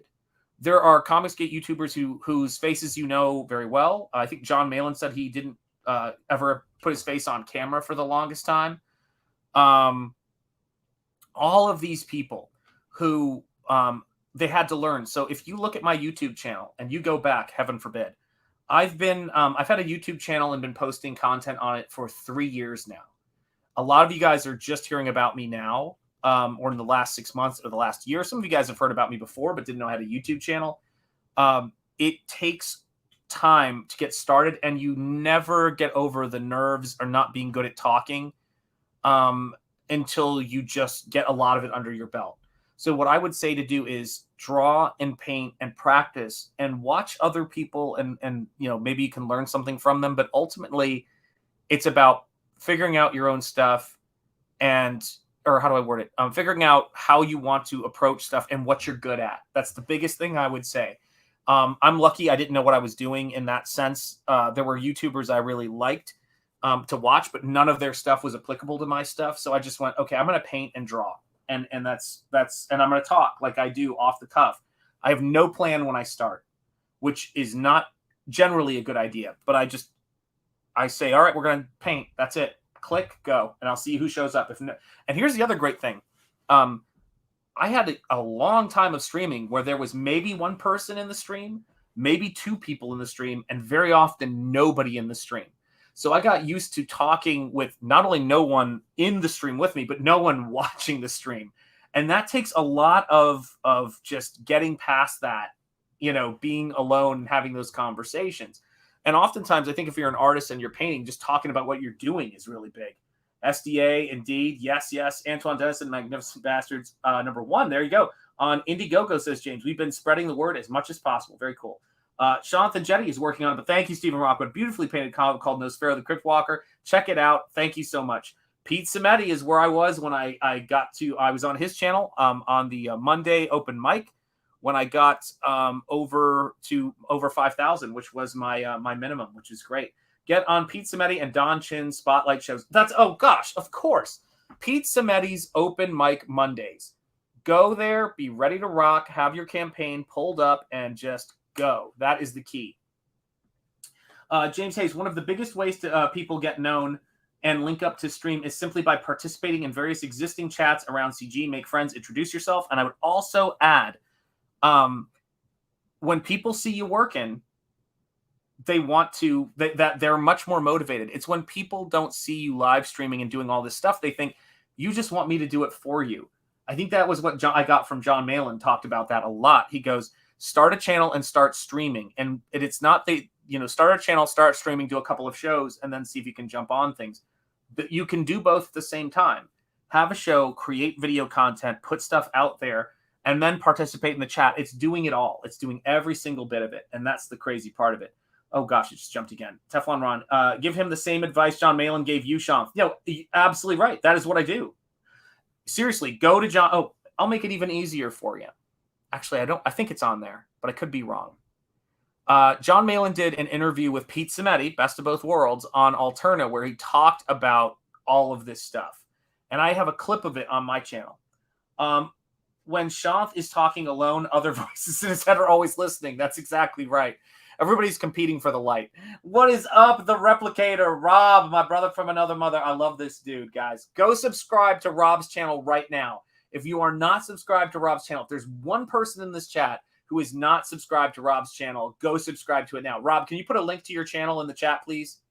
Rob, hello, Replicator. Hi, Rob. Stephen Rockwood, SDA. Good. Hey. Hi, Rob. Yo. Look at this. Thanks, guys. I appreciate it. So, Rob, let me ask you a question. And I know you don't have to do this because I know it's this spur of the moment. Do you want to pop in for a bit and say hello? Let me know. If you want to pop in, I'm going to send you the link, okay? Because I would love for you to throw some advice out there too. Your call, no pressure, dude. If you've got I don't even know if you have a stream coming up in a few minutes for all I know. But we can go from there. Let me know.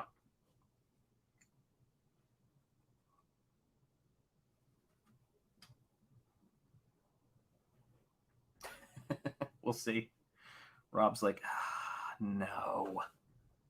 Oh, my family just got home. I wish I could. Hey, no worries, brother. I understand. Guys, everybody, please put the, and you know what? If let me see if I can find it here.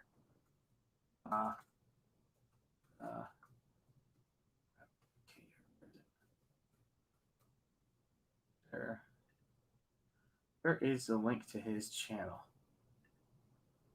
There it is. Okay, guys. Let me see if I can get this to work.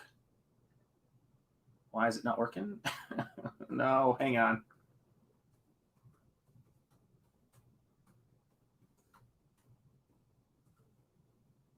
There we go. Someone's probably already got it in the chat anyway, but, I'm old and crazy and embarrassing. So here you have it. Thank you. Sumo Thori beat me to it. I knew he would. Guys, please subscribe to that channel. Please subscribe to Rob's channel. I want to get him to. Oh, thank you so much, Rob. I appreciate it, brother. I want to get him to 1,000. It's very important. I just got here. Is it time to wrap up again? No, John, it's not. Don't you worry. Hello, all. This is looking fire, Sean. Thank you so much, Rob. I love you, brother, and I hope and say hi to your family for me too as well when they get home. And you guys, I guess I'm probably having your dinner soon, so do give them my best. The Replicator is a great comic. I really enjoy it. I love the world building in it. It was funny because in talking to Rob, I kind of learned that we were into a lot of similar kind of tech and things like that. And I just love the way that particularly Goliath looks and holds together. Actually, for those of you guys, the heck is it? For those of you guys who've never seen the comic, and this isn't the best representation, he's got some amazing artwork. But this is my sketch of Goliath from the Replicator. He's this amazing character with these huge kind of miniguns that are underneath or attached to his arms, and he's just a beast, and it is so cool. Such a great character. So if any of you guys have not checked out the Replicator, please do. It's great. Yo, John, Rob the Replicator's channel. Excellent. Oh, crap. It jumped again. Hang on a second here. Whoa, it jumped. 15 minutes left for Rini's Fiendish. Let's get those links in there. SDA, Rob can get Matt Yackey on colors for his book if he's still looking for a colorist. No comment. You and I have both like Matt Yackey. There you go. Awesome. I think, yeah, you guys know how I feel about Matt, so I don't want to embarrass Matt any more than I have. And I'm going to be having Matt on my show for hopefully at some point to talk about his Youngblood colors, which I love. Sub, there you go. Broken James has subbed to your channel, Rob. So we got one more, and that's how we do it, one at a time. John is here saying hello. Yeah, we love Matt Yackey. Hello, James. Hello, Stephen Rockwood. Hello, John. Art and Times of Jay Ryan. What's up? Mighty Geek Studios. Hello, John. Look at all these fine people in here. Lots of love here in the chat. Lots of love. Sean is a beast. Hey, what's up, Dan? You're a beast, man. You do so much amazing work. Boop Dan, what is up? Yeah, absolutely. Hello, friend at Dan Plagle. Absolutely. Stephen Rockwood. Oh, damn. I should sub to Rob's channel. You always say that, man. And hail John. Yeah, man. This is the coolest thing for me about doing this kind of work. And when I put this stuff together, that we're going to make stuff that is, what's the phrase I used to use when I was teaching is, that I used to tell my students, your goal when you're creating anything should be to make unassailable art. Art is something that you should create that people look at it and they just go, okay, that's amazing. I may not have thought I liked comics. I may not have thought I liked horror or fantasy. I may not have liked, but I cannot deny the quality in this stuff, because by doing that, you're making the case for the art form and you're making the case for whatever, comics you're making.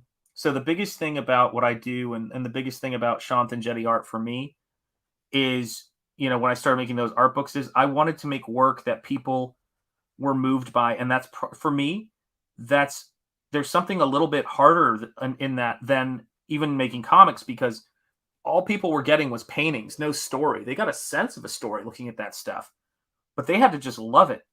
And someone said to me, so the art in this book, is this just like a retrospective of your career? And I said, no, I made all this artwork for this art book. And they said, so wait, let me get this straight. You did the equivalent of a career overview worth of 20 paintings of your best paintings, but they were all made just for this book. So it was like retro, it was a reverse engineering an art of book, the Art of Shant and Jetty book. I said, yeah, basically, that's how I think. And so for me, when I'm making comics, I kind of think in the same way. I think about this as being, the first issue of a comic book character that has been around forever. That I want it to feel like, you've always known this character, in the sense of that the lore seems convincing and that the world seems compelling and interesting. And that's what I love.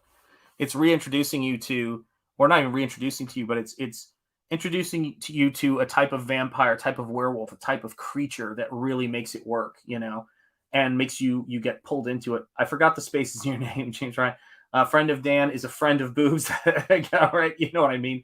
Jeremy Burt's Fiendish is at, oh my gosh, $52,911. There you go. Shant makes the case for having eyeballs and being able to see with his amazing paintings. Thank you so much. What is up? Hi from Brazil. Hello to Brazil. Much love. Great to see you here. Thank you for being here.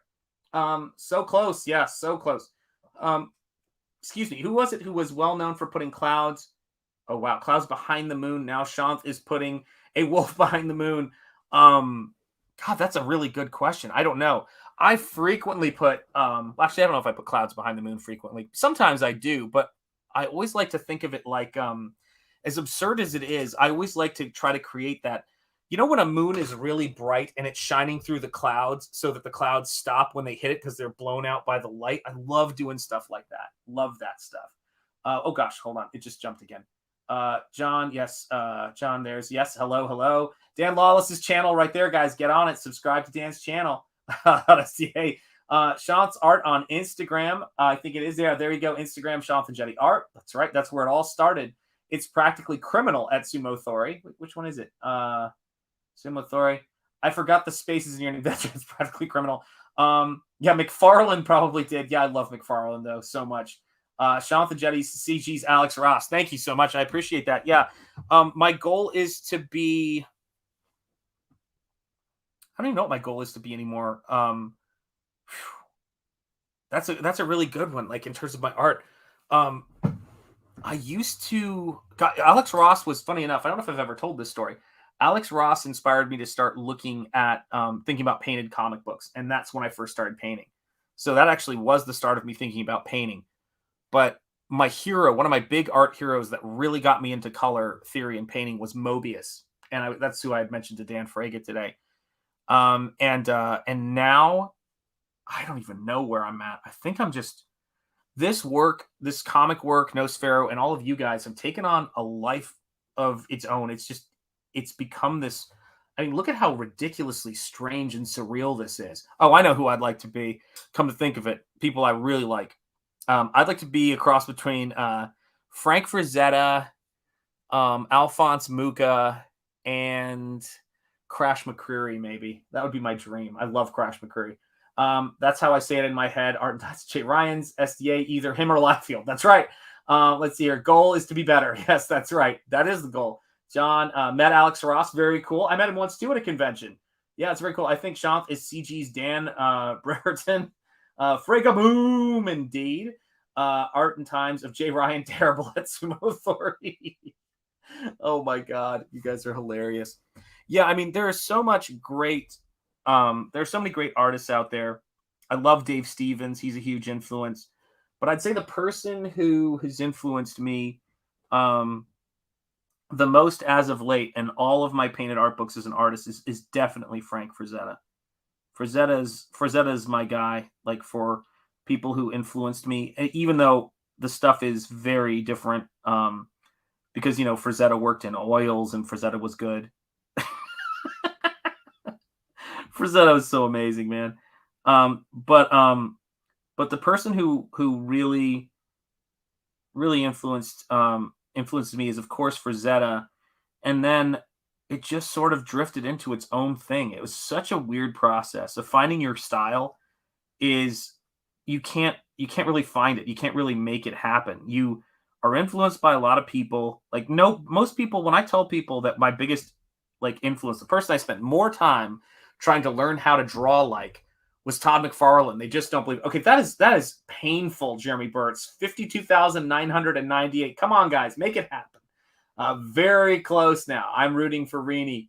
Yeah, Britton got a good one too. Yeah, absolutely. Yeah, there's so much great stuff. I'm sure she's going to be relieved when it's over too. I can't even imagine. Very close now. I'm rooting for Rini. I like Ross, but I find it a little weird that he takes pics of himself for photo reference. Does he costume up too? I don't want to know. I mean, that's a little.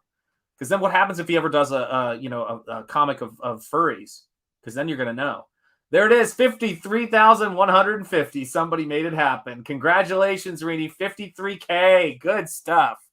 Yeah, guys. It is. But there's a couple of people that I can't overstate. And Eric Weathers really did this for Clint Stoker, and Michael Bancroft is always doing it, who are really take on that pressure of launching a book and take on that pressure of closing books out and trying to help these creators make as much as possible. And you guys all show up. You guys make it happen. But I will say this. It is unbelievably it's a lot of pressure, and it is one of the kindest things that you'll see happen in CG. No one's required to do it. There aren't any rules about it, but you see a lot of people donating their times, whether it's for trailers or any of that stuff. They really want to make it happen for fellow creators, and that is really cool. And it's a lovely act of grace by so many people, and Ethan has done that for so many people, and I hope everybody, everybody can appreciate that whole thing. I know that he's I can't even imagine how many people he has helped in his time, time with CG and everything else.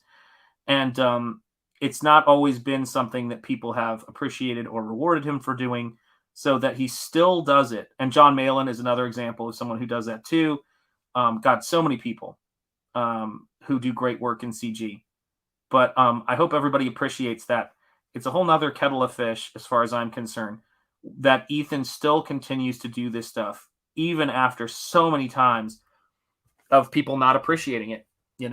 5 minutes to go. There you go. 4,000 made tonight. Oh my gosh. That is amazing. That is so great. Love Ethan's desire to help others. It's absolutely true. Ear users beware. Yeah. Oh my goodness, guys. Yeah.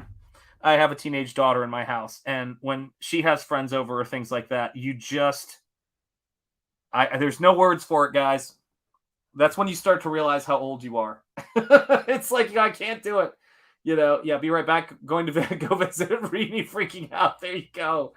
Yeah, it is something, man. It is something. But then Ethan did a video once where he was in the car taking his stepdaughter and her friends out to a restaurant, and he was joking about how, you basically, it's like, we want to go here, we don't want to go there, or we don't want to do this, and you're trying to figure all that stuff out. Dads know what I'm talking about.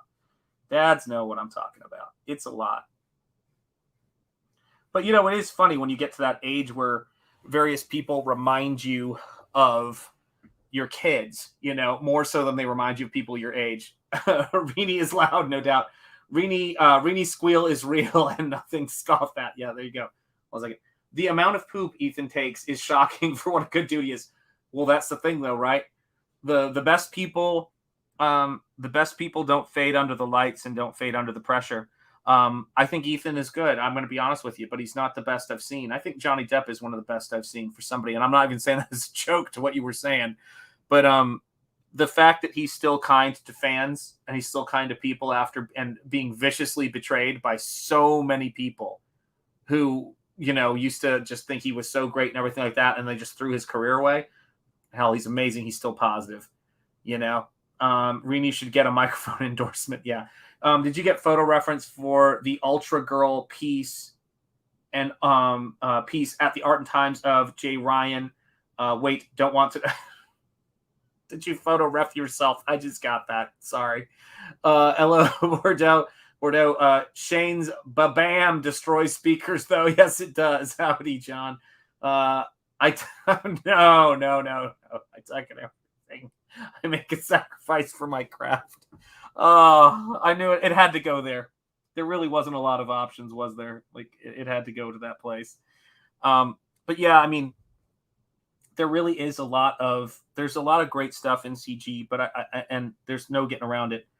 But during those early years, I've been in Comic Skate since 2018. Actually, probably before then, because I was watching Ethan's channel with all the Phantom Menace stuff. So actually, that probably would have been, when did Last Jedi come out? Was that 2017? Was that 2017? Somebody let me know.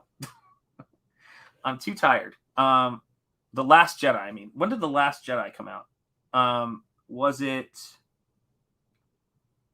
Gosh, I can't even remember at this point. But that's how long I've been watching these streams and watching cancellations and watching all of that stuff. So, but I mean, my first fan art piece was 2018, so I can't really remember when all that stuff, was going on. But let me see. Yeah, 2017. There you go. 17. You guys have got it. Yeah. I will tell you this.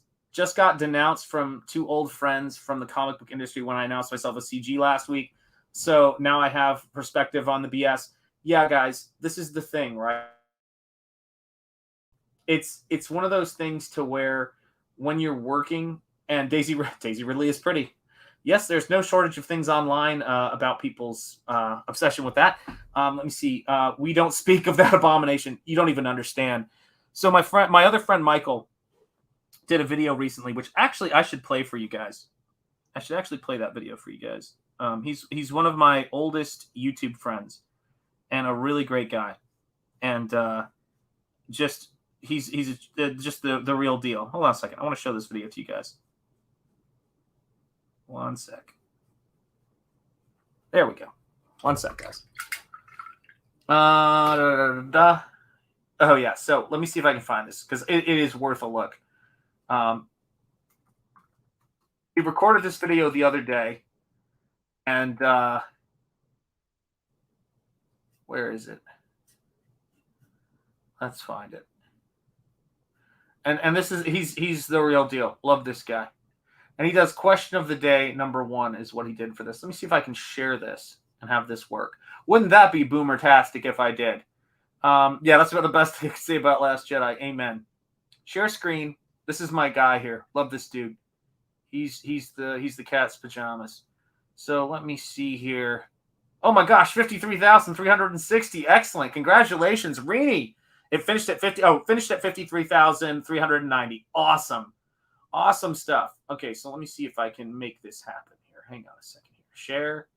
And then I'm going to go here and let me just zoom out here. Where is it? Okay, here we go. So his channel's called The Choice Voice. I'm going to add this to the stream. There it is. And I want to play this for you so you guys can see what we're talking about here. Question of the day. Let me move this over so I can get it big on screen. I don't think that worked, but here you go. See if I can zoom a little bit. There we go. So here you guys go. This is my friend here.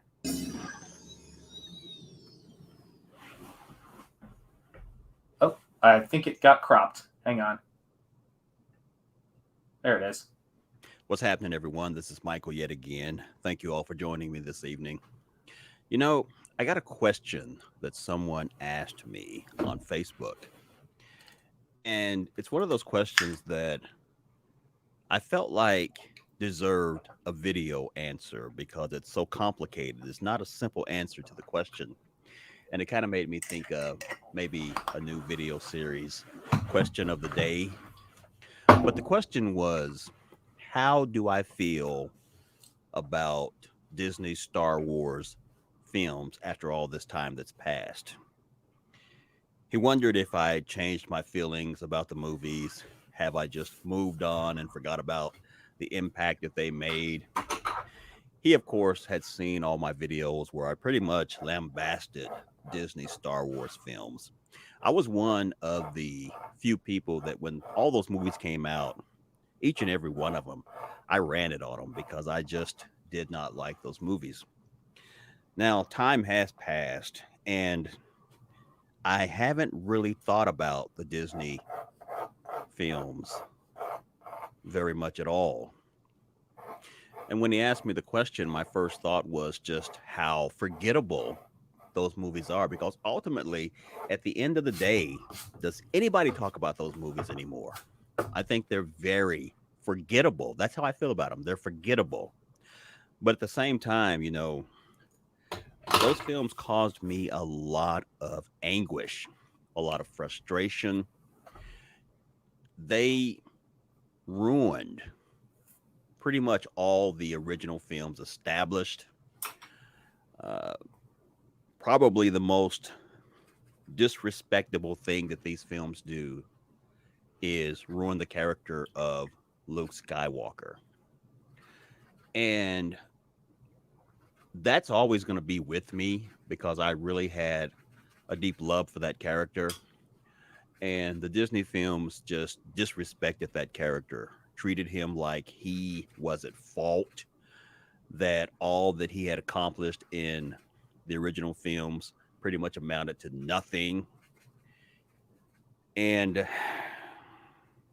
I guess in a way, I don't really think about what those films did because it makes me upset.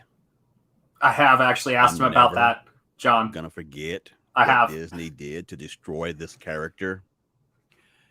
And I guess, honestly, I haven't moved on when it comes to those movies because they just did so many unforgivable things to the integrity of the original Star Wars films that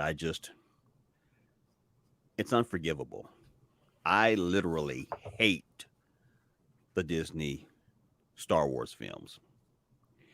And, you know, combine what they did to the OG characters to in the three films that they made, they did not even have one freaking scene with Luke, Han, Leia, Lando, none of these characters together.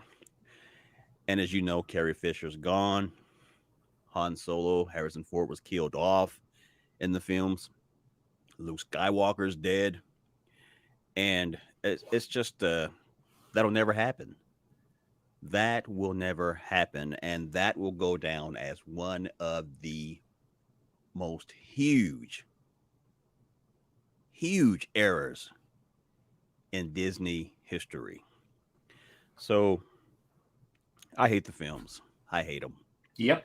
And that's what they did to Luke. And then seeing Luke on The Mandalorian, that's what elicited such an emotional response. Even though the character has a pretty terrible future if you factor in the Disney films, just to see that character again and all this glory and being the character that we true Star Wars fans always knew that he would be, was the best thing that's happened to that character. So yeah, I've said a whole lot about Disney Star Wars films, and I had said in my last video that I was done talking about it. And I kind of equate the whole thing to talking about it now as to opening old wounds. And it's a wound that has not healed. I guess you could say it's got a Band-Aid on it, but it's pretty red underneath. So I hope that answered your question enough. So with that said, I can wrap this up by saying, fuck the Disney Star Wars films. Fuck them all. And that is Michael, the choice voice, guys. So yeah, he's one of those cats that that I met during that exact same time when I found out about Ethan. I started, him and I struck up a relationship. He did a Star Trek fan film. I did a poster for it. And just we've been friends ever since. Check in on each other. Hey, how's it going, man? He lives out in Oklahoma. He's a cool guy. But this is the thing, right? Is that he's also the guy who introduced me with his passion for them anyway to Hammer horror films. I owe that dude a lot. And that's what I had been missing when it came to comics, when it came to pop culture, when it came to movies. He, as you can see behind him, he collects Blu-rays and movies like I do. He's got just a copious amount of films. And he's just a real deal, man. And what I like about him is him and I are on the same page. He did not like these movies from the word go because he noticed the fact that when the galaxy essentially fell apart and Luke Skywalker ran away. And so my favorite video of his, which is one of those check tape moments because he's been streaming for a long time, is his rant about The Force Awakens. And that was the thing where I went, this guy gets it. Because I was appalled from the word go because I was like, they just destroyed all of these characters. They destroyed Leia and Han's marriage. They destroyed their parenting ability. They destroyed Luke's honor and integrity. This guy ran away. I couldn't believe no one could see how damaging that first flick was. There was no way to solve that. There was just none. Like, it wasn't just Rian Johnson. But by the time Last Jedi came around, everybody sort of finally could. I couldn't even believe what I was hearing about that movie. By the way, I still haven't watched The Last Jedi. I just saw clips of Luke Skywalker drinking from basically human breasts, and I went on a creature, and I went, this is the most deliberately insulting thing to that character ever, and I'll never watch it. And like Michael has a video. I didn't make one, but he has a video of after he saw the appearance of Luke Skywalker on The Mandalorian, and like me and a lot of people, he was incredibly emotional about it. And then, of course, what happens after that? We all know the rest of the story. And so it's really interesting. It's interesting to watch folks like that. But he made that video just the other day. And I'm kind of one of those people to where the thing he always says in his older videos, which I like, and which is something I try to be conscientious of as a creator, as an artist, is although it's not like I have an established property with that kind of that kind of built-in, earned fan base. The scale of it is just hard to imagine. But he just always says the same thing. He goes, it didn't have to be that way. Like, of all the things they could have done, they could have, that was like almost the worst possible way to have gone about those films. It's kind of amazing, man. And there you are. That is what it is. And so as you guys can start to see now, and it's not like it's going to stay this way, but I build up gradually some subtle patterns in the way I apply the paint.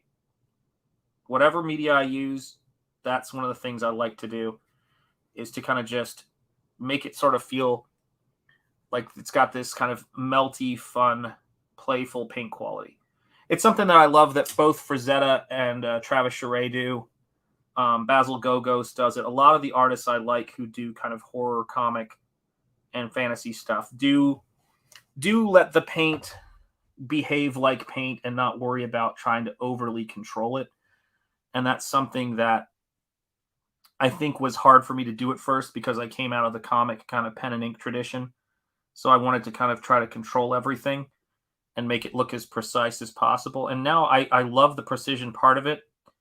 That's what separates me from like, a John J. Muth or a, Kent Williams. I don't want my stuff to be that loose, because I want to be able to do things like that and really get precise, so that when you guys see this, it feels like a comic book drawing that's done in paint, with all the perks of painting and what we love about comics. And then I also want to make sure, though, that there's these moments where things kind of break a little bit, just to give you that atmospheric cloud-like quality. And in order to do that, you've got to develop, your skill set for a couple of decades. And that's really what it comes down to. I could not do what I'm doing now at any other time before 45. Being 45 will really, and having 45 years of experience with drawing, or at least as soon as I could hold a pencil or pen, I was working on trying to make artwork. I don't know why. I just loved it. I should say, I think I might know why, because I just communicated in pictures, but why I kept doing it and turned it into this, I'll never know. It just must have been meant to be. There we go.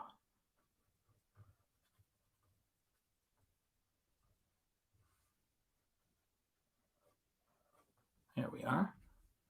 Yeah, I love the aesthetics of ancient Egypt in fantasy or historical settings. It's really cool. And I just think it hasn't been topped aesthetics wise in terms of civilization. Oh my gosh, EVS raid, look out. All right, what's up, guys? Let me see who we've got here. This will be a really nice piece. When he finishes it, I'm starting to see how it will shape up. There you go. Thank you so much. I refuse to watch any of Disney stories. Absolutely right, James Hayes. Let's see here. Thank you, James Hayes, and thank you, Mighty Geek Studios. Gremlins and Back to the Future are all I have left. Yeah, I gotta tell you guys, I still love Star Wars. I still love watching that stuff. I just could be done with the rest of it. Every time you say Basil Gogos, I think of that Austin Powers movie. It's totally true. Let's see. EVS Raid, what's up, Ellie? Good to see you, my friend. Beautiful monstrosity. Thank you, Andy. I do appreciate it. Having ripened to the age of 45, Shanth was ready to create his first comic. Yeah. I will say this. As you know, I've created comics before, but to be honest with that, I was ready to create my first Comicsgate comic, my first indie fully painted comic, and it's all because of you guys that made it possible. Just came from EVS. Absolutely right, guys. Hey, Shop, I think you missed a spot. I did miss a spot. Got to drive home. Got to just be lurking for a bit. Sumo Thori, have a safe drive, my friend. That's most important. Andy Contreras saying, hey to John, drive safe. Amen to Sumo Thori. Hail LE, drive safe. Sumo Thori. Nolan Lockhart, what's up, Nolan Lockhart? Everybody hit the like button. Let's make it happen. Hit that like button. Let's move that number. SDA, welcome, EVS Raiders. Hey, what's up, Elda? Great to see you. Elda. God, I can never pronounce the name right. You're going to have to spell it out phonetically for me. Hello, darlings. Hello to you.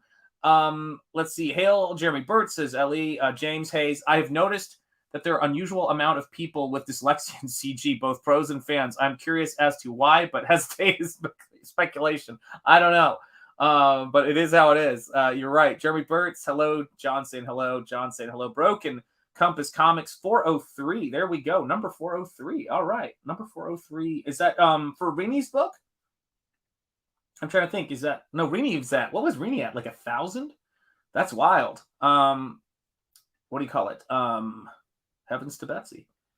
Oh my goodness, was that for my book? I just saw I picked up another backer. Thank you so much for that, Broken Compass Comics. James, thank you so much. 34 people, hit that like quick. Hit it quick.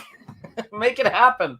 Let's move that number, guys. Let's move that number. It's so good for the algorithm when that happens, and for the channel, people getting to see it. And I appreciate you guys being here and making it a fun evening of work, you know?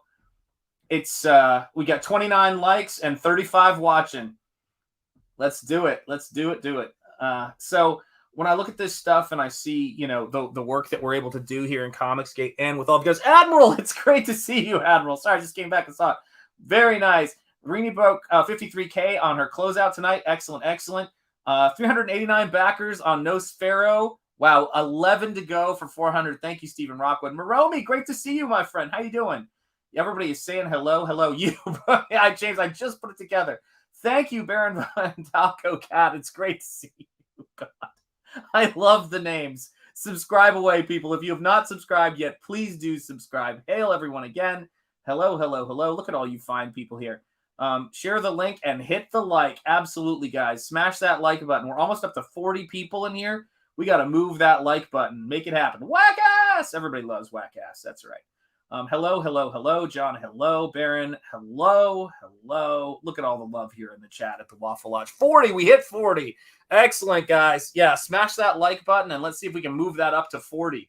It could be possible. It's at 37 right now. It's at 38 right now. Where might it go? We don't know. So for those of you guys who are wondering what I'm working on right now, I'm working on a painting of a werewolf telling the character of Laurel, a story that takes place in the desert of Egypt. And there you see these two pyramids. So this might be, if this comic is about anything, and you guys know this well, it's about creating visuals that put you into a true pulp fantasy world. And that is what's about. Yeah, I saw 42 as well, guys. We hit 42 for a second there. Amazing stuff. And that's what we're trying to do. And it's the same thing with this piece here. All of the detail that you want to see in this werewolf, all of the great things. And then we move into the pyramids, which is where our Lovecraftian evil character, Amun al-Hazared, lives. And he is a vampire, ancient vampire. So he's also a mummy. And this is going to be such a cool story. I can't even wait. Will it be a cool story, bro? Well, it's not going to be in that book, but its heart's in the same place. So there you go. And Nosfero is clipping along, guys. The trading card perk or trading card stretch goal gets unlocked when we hit 25,000, and we are a stone's throw away from 25,000, guys. We are so close. It is getting crazy up in here. There we go. So I want to say congratulations to Rini for all the success on the Fiendish closeout. I'm sure she is going to pass out, fall asleep, or go on more streams. You never know. It's kind of how it works with us here. in CG. So yeah, my biggest plan for this book is that for a fully painted comic book, I want to make sure. Yeah, Necronomicon shit, indeed. Actually, you're gonna love this, guys. It's 4 a.m. here. I'm going to say goodnight. It's 3:20 here. So wow, you must be further along than I am. But I'm going to say goodnight, stream shot. Thank you, Art and Times of J. Ryan, and love your work, guys. Everybody hit that like button. If you aren't subscribed, please subscribe. We've got over 1,000 subscribers, so that means we have super chats available. We have super stickers available, all that great stuff because you guys subscribe to this channel and you're here, and I appreciate you for it. Yes, the Mad Arab, absolutely, and it's such a fun character. What is the current amount of Nosfero? I only see Canadian money. Oh, okay, that's a good question. Nosfero is at 24,890, so it's 110 US away, which is crazy. Yes, absolutely. Peace, Art and Times of J. Ryan, and yes, let me see here. He's out. Let me see if I can find who. Oh, there we go. Well, that's weird. Oh, Dragon Pisces. I just saw you here. Great to see you. I don't know why, but I came in and felt like pressing the like button. Thank you so much. I do appreciate it. Look at this. Good night, Jay. Good night. Everybody's saying hello, hello. Hail Comics Gate. What's up, Timothy Fitzgerald? It's great to see you, my friend. Another fun closeout stream on Caps. Yeah, absolutely, man. All Caps is where it's at. Comic Artist Pro Secrets, people. Nosfero is still criminally underfunded, says John.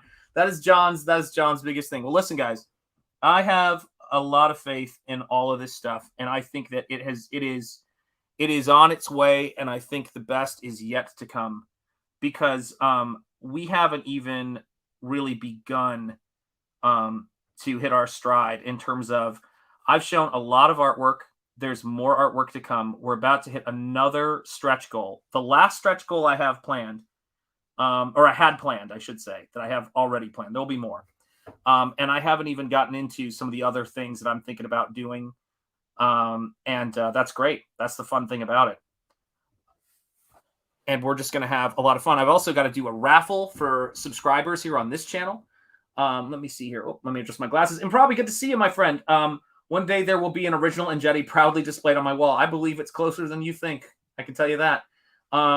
Hail Timothy Fitzgerald. I'm learning how to draw from a book by Jordan DeWild. Do you think books are the best way to learn art, or is our videos in classes or one-on-one course? Ooh, that's a good one. Oh gosh, I gotta stretch my back out. The best way to learn how to draw is from books. I would say the best books that you can get are Framed Perspective, Framed Ink, and then Stonehouse's Anatomy for Anatomy. That's the best book you're going to find. Stonehouse's Anatomy. It's great. So check those out. Hail Jeremy Burtz. How far into Nosfero are you? I would say more than 2/3 of the way now, but I hesitate to give an exact number.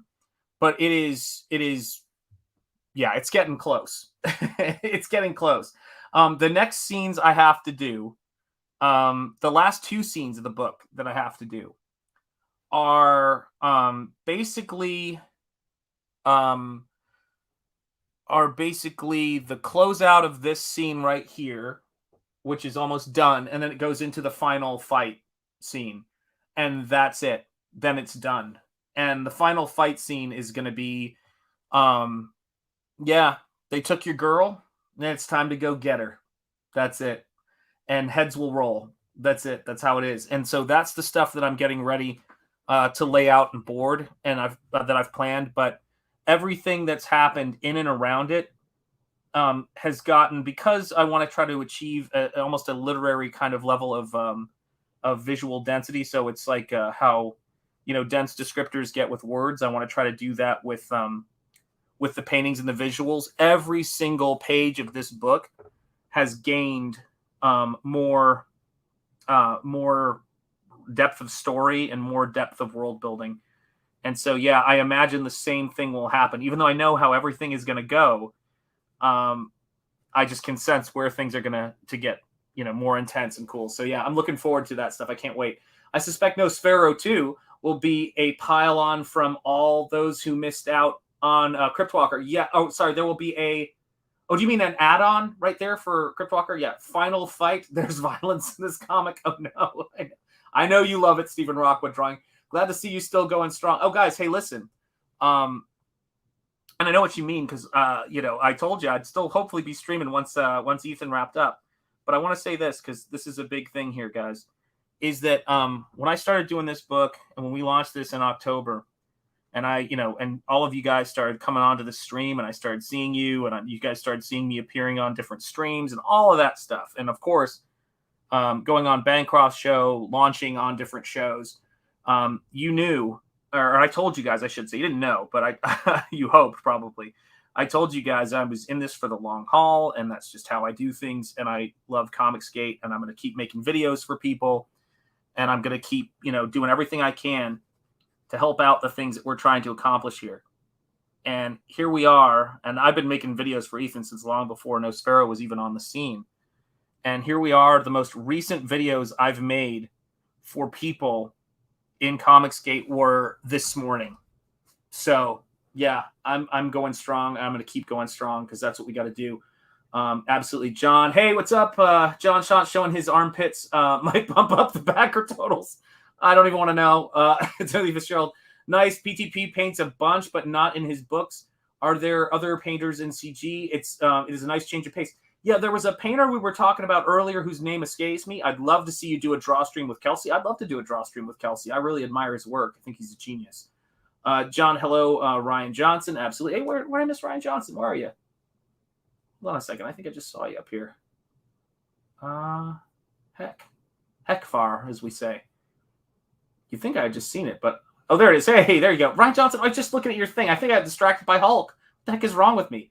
Shanth, I want to keep making Nosfero until we get to Nosfero. No. No. Behave. Shanth, no pylon. Everyone rushing. Oh, I got you. Yeah, absolutely. No, it's what I'm going to do is I will probably do a catch-up tier with a second printing of this when that second book comes out. But yeah, the first printing of this I want to be closed out because I do believe I'm a comic book fan, and I do believe in rewarding the people who back the book early. And that's really that just goes back for me being a fan. If Ethan was like, for me, like if Ethan was like, okay, and the next, I'm also going to make it possible for campaign 2 for everybody to get the Chromium cover for the same price, or I would have been like, oh, that's kind of crummy. And so for me, the first printing of this is going to say first printing on the inside cover. It will be, obvious that is what it is. And, there'll be a second printing available with a different cover, but everybody who jumps on this book now is going to have the first printing, first appearance of all of the characters in the world of Nosfero. And that is really important to me. And there's you want to talk about establishing a world in one book. I mean, that's what you have to do with the first book. So if you take a movie like Star Wars, which I know is a tough one to compare to because it's like, yeah, let's take Star Wars. That's kind of a pop culture thing. But let's say you take the first issue of Teenage Mutant Ninja Turtles. That's probably a little bit more comic book accurate. You get the Shredder, you get Splinter, you get the Teenage Mutant Ninja Turtles. About the only character you don't really get introduced to is April O'Neil. But you get everybody else. You get the Foot Clan, you get all of that stuff because that's what comics do, and that's what this is going to be about. Sean, why don't you get me? I know I've read that one already. You guys are horrendous. I can't even read half this stuff. Andy, because I'm making me laugh out loud. Aura Speed can't believe she showed. Oh my God, I missed. Oh God. What is happening? Oh my God. All right, so we're getting there. Most of those Miyazaki films are great. Yeah, they are great. I love Miyazaki stuff. Oh dear. Oh boy. Okay. Whoever called EVS creepy uncle made me laugh. That's so scary. Back Nosfero. Thank you, Admiral. I do appreciate it, guys. And every backer counts. Every single backer counts. It's how we move these things forward. And the same thing goes with, as Battle Brick Road creeps towards 100K, which I really want to see happen. Are you going to retire the first cover for second printing? Yep. First cover is going to be gone. I don't even know what the cover would be for a reprint, but yeah, I'm going to absolutely retire the original cover because I want it to be the place where people go and go, wow, this is what the first issue cover looked like. And then I want it to be, I want it to be locked in as that's what the first cover is. You can only get it there. Grab a sketch cover from Dan Dahl for King Cryptid. Absolutely, guys. There you go. Let's see here. Ryan Johnson. Admiral Whack has no... It's one of those books you read one way, flip it over, and... Oh, the good news is my wife is asleep, so she doesn't see all these streams. John, I usually don't mind the cringe videos, but the music choice was inconsistent, so hopped on another stream. Did she decide what to go with? Oh my God. What is happening on that stream? Well, you want to aspire to emulate the best, right? Not aim for good enough level media. You're absolutely right. Yes, absolutely. Andy Contreras, nope, she chose no one. So either she got the ape or Alone Forever. There you have it. Nosfero's looking dope. Thank you so much, Andy. I appreciate it. I'm glad I backed it when I saw the artwork. I backed before I watched anyone's videos promoting your work. Thank you so much. It was my recommend on Indiegogo and wasn't going to pass on it. Thank you so much, guys. Yeah, guys, listen, this is the simple fact of it. I'm not always the best at saying, oh, hey, check this out. Oh, John and everybody has really, there's one thing that we lack in CG in a good sense is giving our advice casually. It's like John Malin has his experience. He knows a lot about what to do. You got to go for it. You got to start your YouTube channel. You got to ask people to back your books. And more importantly, you have to tell people that, that you believe in your product. And I'm going to tell you this. When I was working on it today, I looked down, and I see this a lot of times, but I looked down at the board I'm working on, and I thought, this is going to be one of the most beautiful books ever in CG. It's this incredibly, beautifully well-crafted fantasy horror world that I really don't think there's been anything like this in CG. And I think in this way that it all comes together, how nicely it all comes together. And I just think that anybody who misses out on this book is going to be bummed out. The only book in CG that I think I could compare the book that people, I mean, granted, it did incredibly well, as it should have. But when Groken started hitting mailboxes and people were like, I missed Groken, that's what I want. I want this to be one of the most beautiful books ever to be in CG, and I'm confident it's on its way to doing that. And that's what it's about. And this is the other thing too. Like when I'm doing some pinups now, I'm getting commissions to do things, and it's great. I love doing that stuff. It's a lot of fun. But I think it would be a bad sign if I wasn't excited to get back to Nosfero and work on it as constantly. I just say that I'm building a world. This is everything I've ever wanted to see in a comic book, and it's going to be great. It's going to be mind bending. Let's see here. Yes, absolutely. The 3 books Shanth recommended: Stonehouse's Anatomy, Framed Ink, and Framed Perspective. Absolutely, SD8. Those are the best. Hell yeah. Absolutely. It looks good, and I want those art books. Yeah, absolutely. Those art books are freaking gorgeous, man. I've got boxes of them right over there and upstairs. There will be much weeping and gnashing of teeth. And guys, this is a very different kind of book than and let me be clear, I love Groken, and I daily regret I did not get the painted cover and the 3 cover set. I gotta crack my back. Hang on a second. I love this chair because it's low enough. This is gonna crack. Oh, I think the chair gave before my back did. Oh, okay. That was a pretty good one. This is the thing. Oh, ooh, that was even better. So the thing about it is that when I wish I had gotten the second cover, but this is a much more mainstream Conan fantasy adventure pulp story. So this is more right up the middle. But it is oh no, you didn't get any Groken Admiral. I'm so sorry. It's really good. I mean, the vision, let's just look at it this way. It's like falling into Kenneth Roquefort's imagination is the best way I could put it. And it's just incredible. Incredible. Laugh out loud. I remember when I asked if you were doing commissions, you said no. There was something about keep your brush. Yeah, it's true. I respect the work ethic. You are often streaming and always working in your streams. Yeah, it's all that I do. I have no time to not be working is the best way I could put it.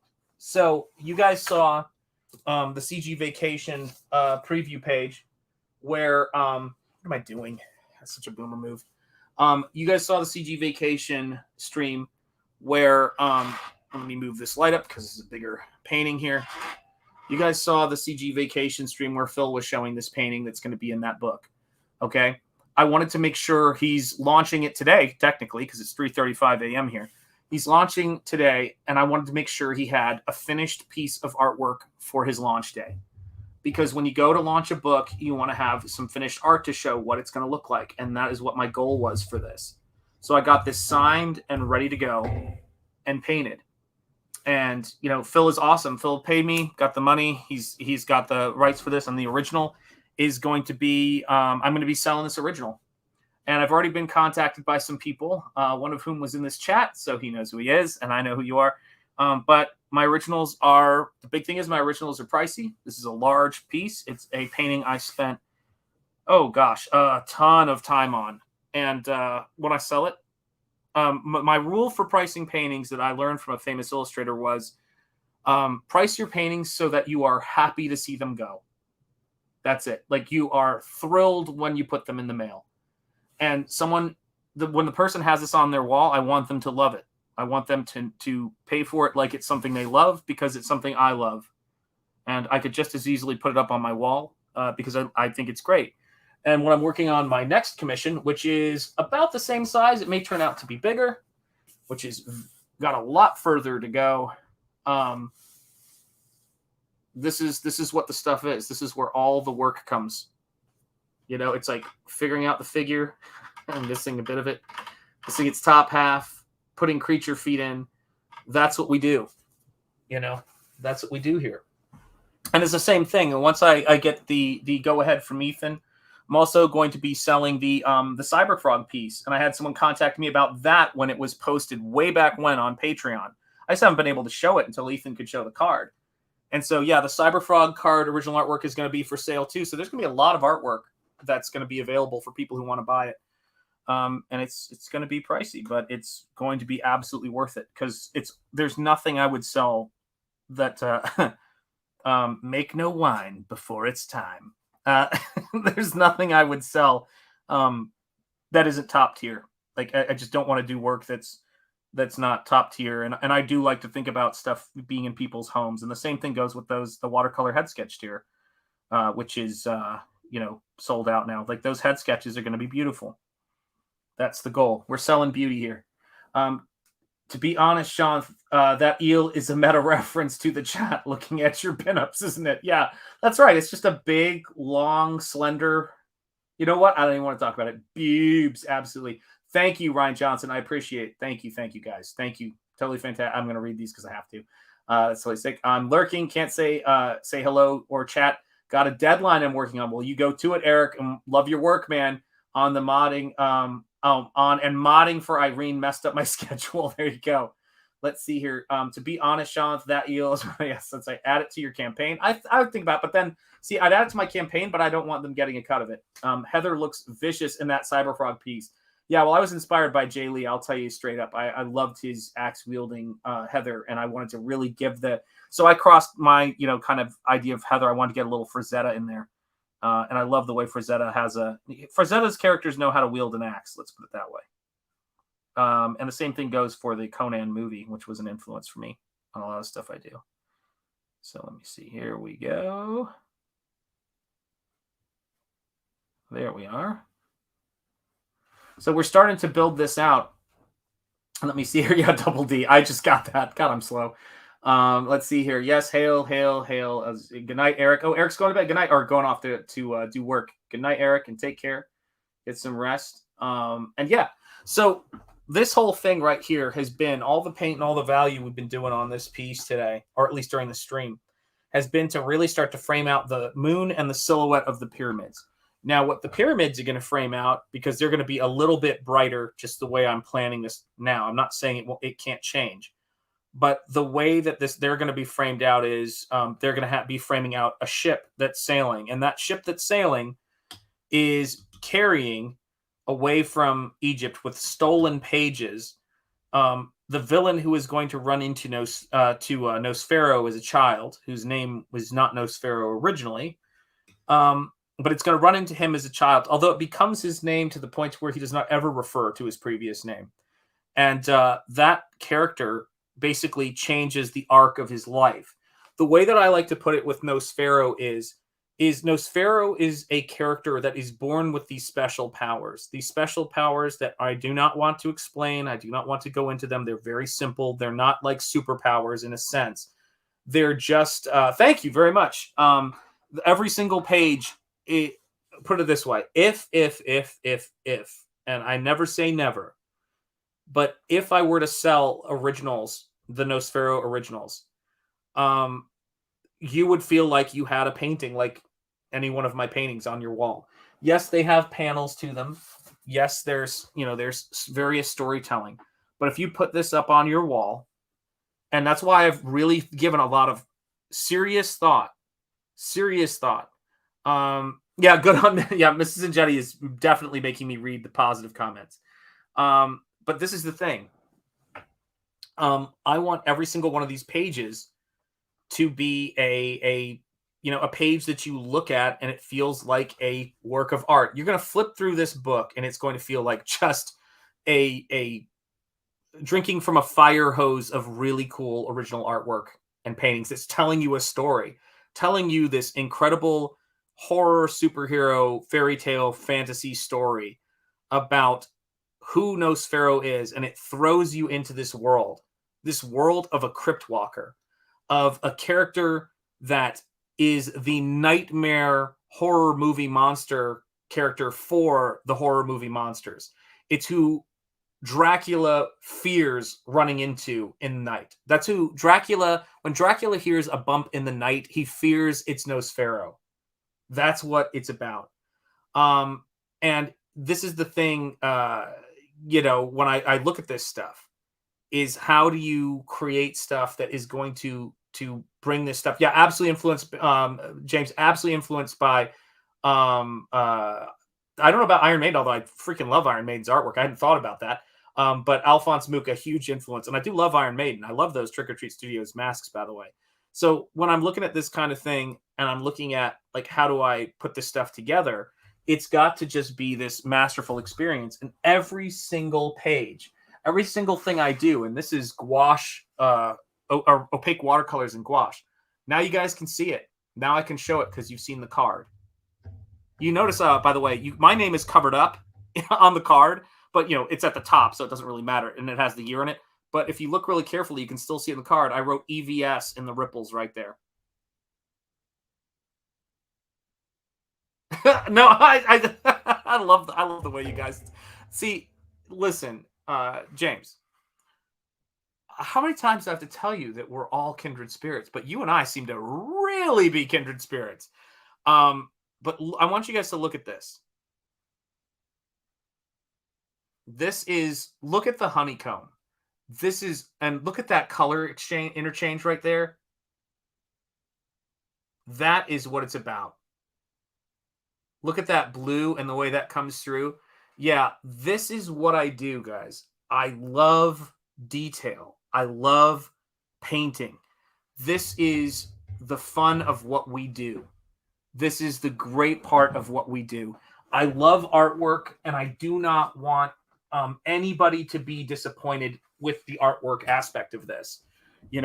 When you guys see the cover to Nosfero and you see the work that I'm putting into this thing, I mean, even just simple things like the way they're clasping hands, how sexy and beautiful she is, the joy of the bat there being in frame, that sense of playfulness, like she's just looking over as this bat flies by, and then getting to put in the sword going into the head of that character on the cover. This is what it's all about.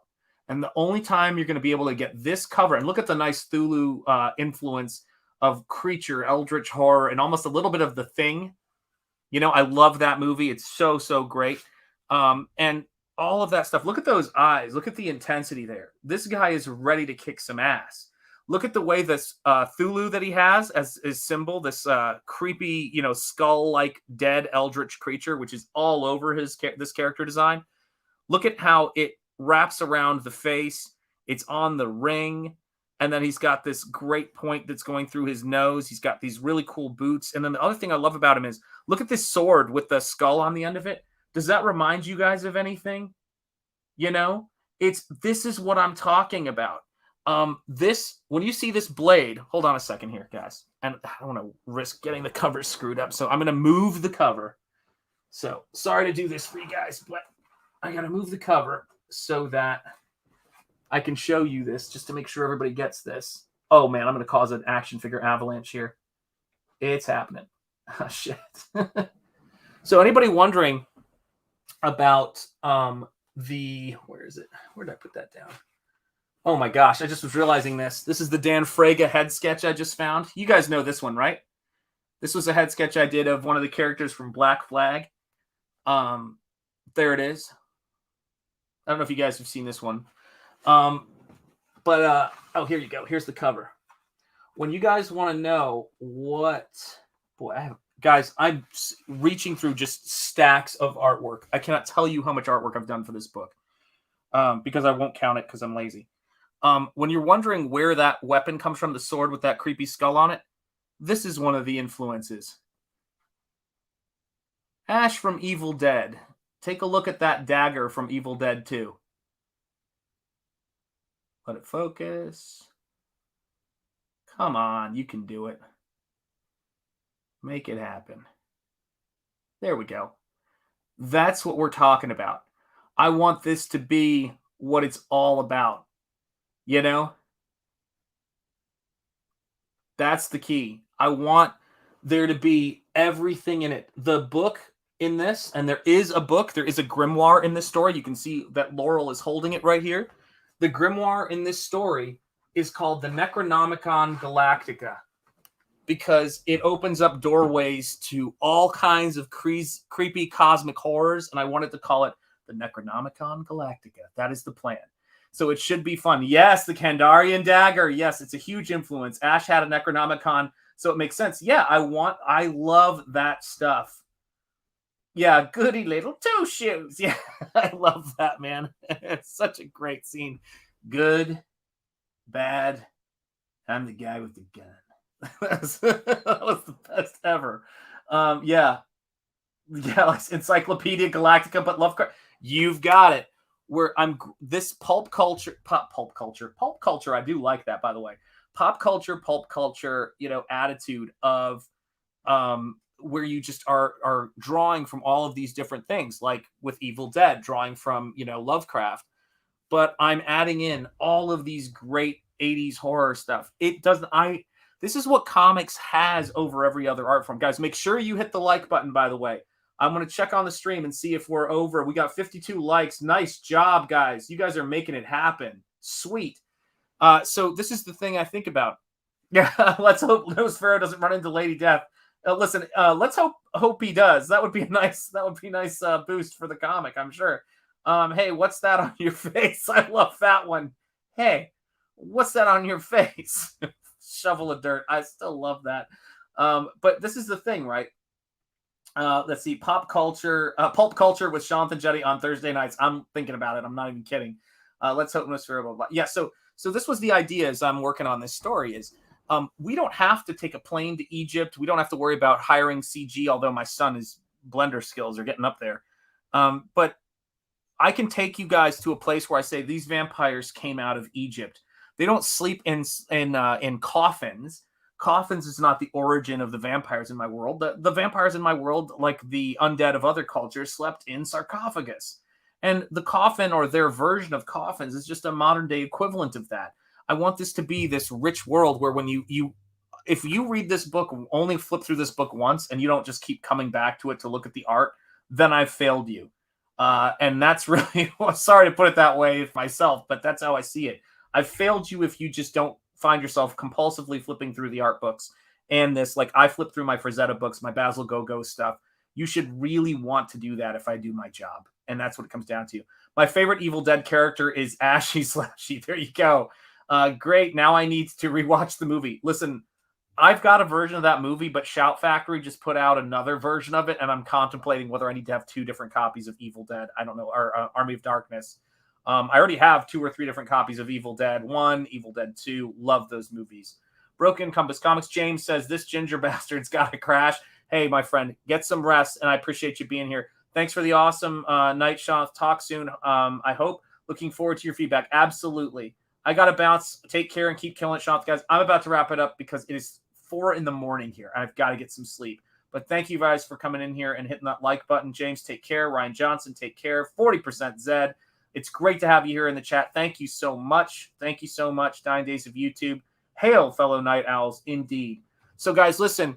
I am going to wrap up this stream because we are at 4 a.m. here, and my family doesn't want to see me on Sunday. So I want to say hail to all of you guys. Hail Timothy Fitzgerald. Sean, don't you think you need to update it for 2022 and make the sarcophagus gay? Listen, as you know, as Ethan said, when people have questioned Ethan and said, do you even have any gay friends? He said, I call all my friends gay.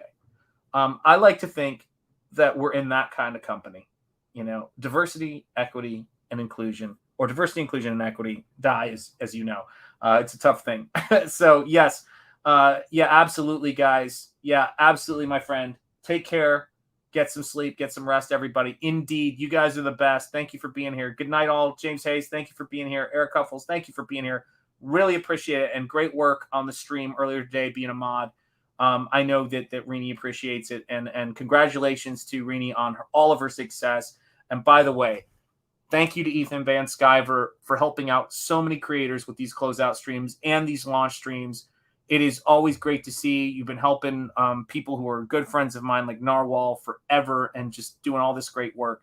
And I hope you know how much everybody appreciates it because it makes me feel excited and happy. And it's something for me to strive for, helping creators launch their books, helping creators close out books.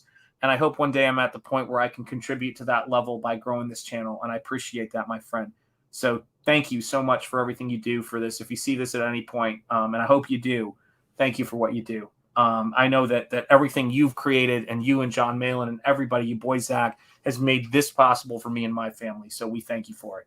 All right, let's see what else we got here. Bow, indeed. Yes, have a good night. Thank you, Jay Lee. I appreciate it. Bow later. From Maromi, Timothy Fitzgerald. See you all tomorrow.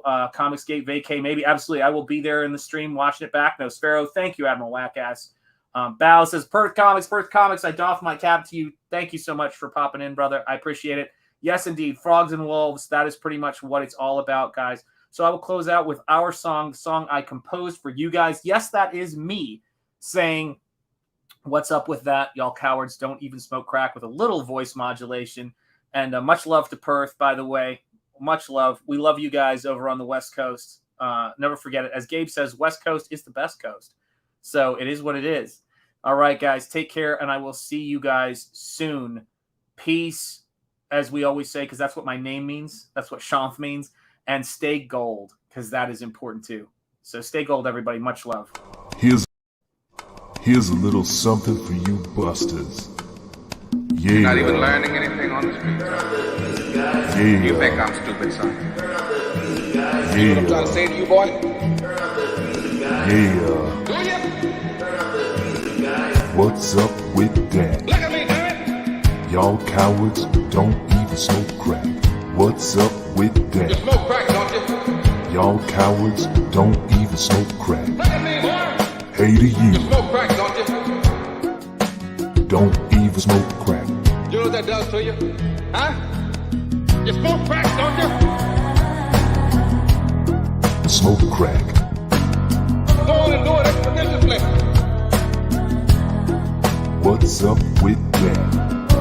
It kills your brain cells, son. It kills your brain cells. Don't even smoke crack.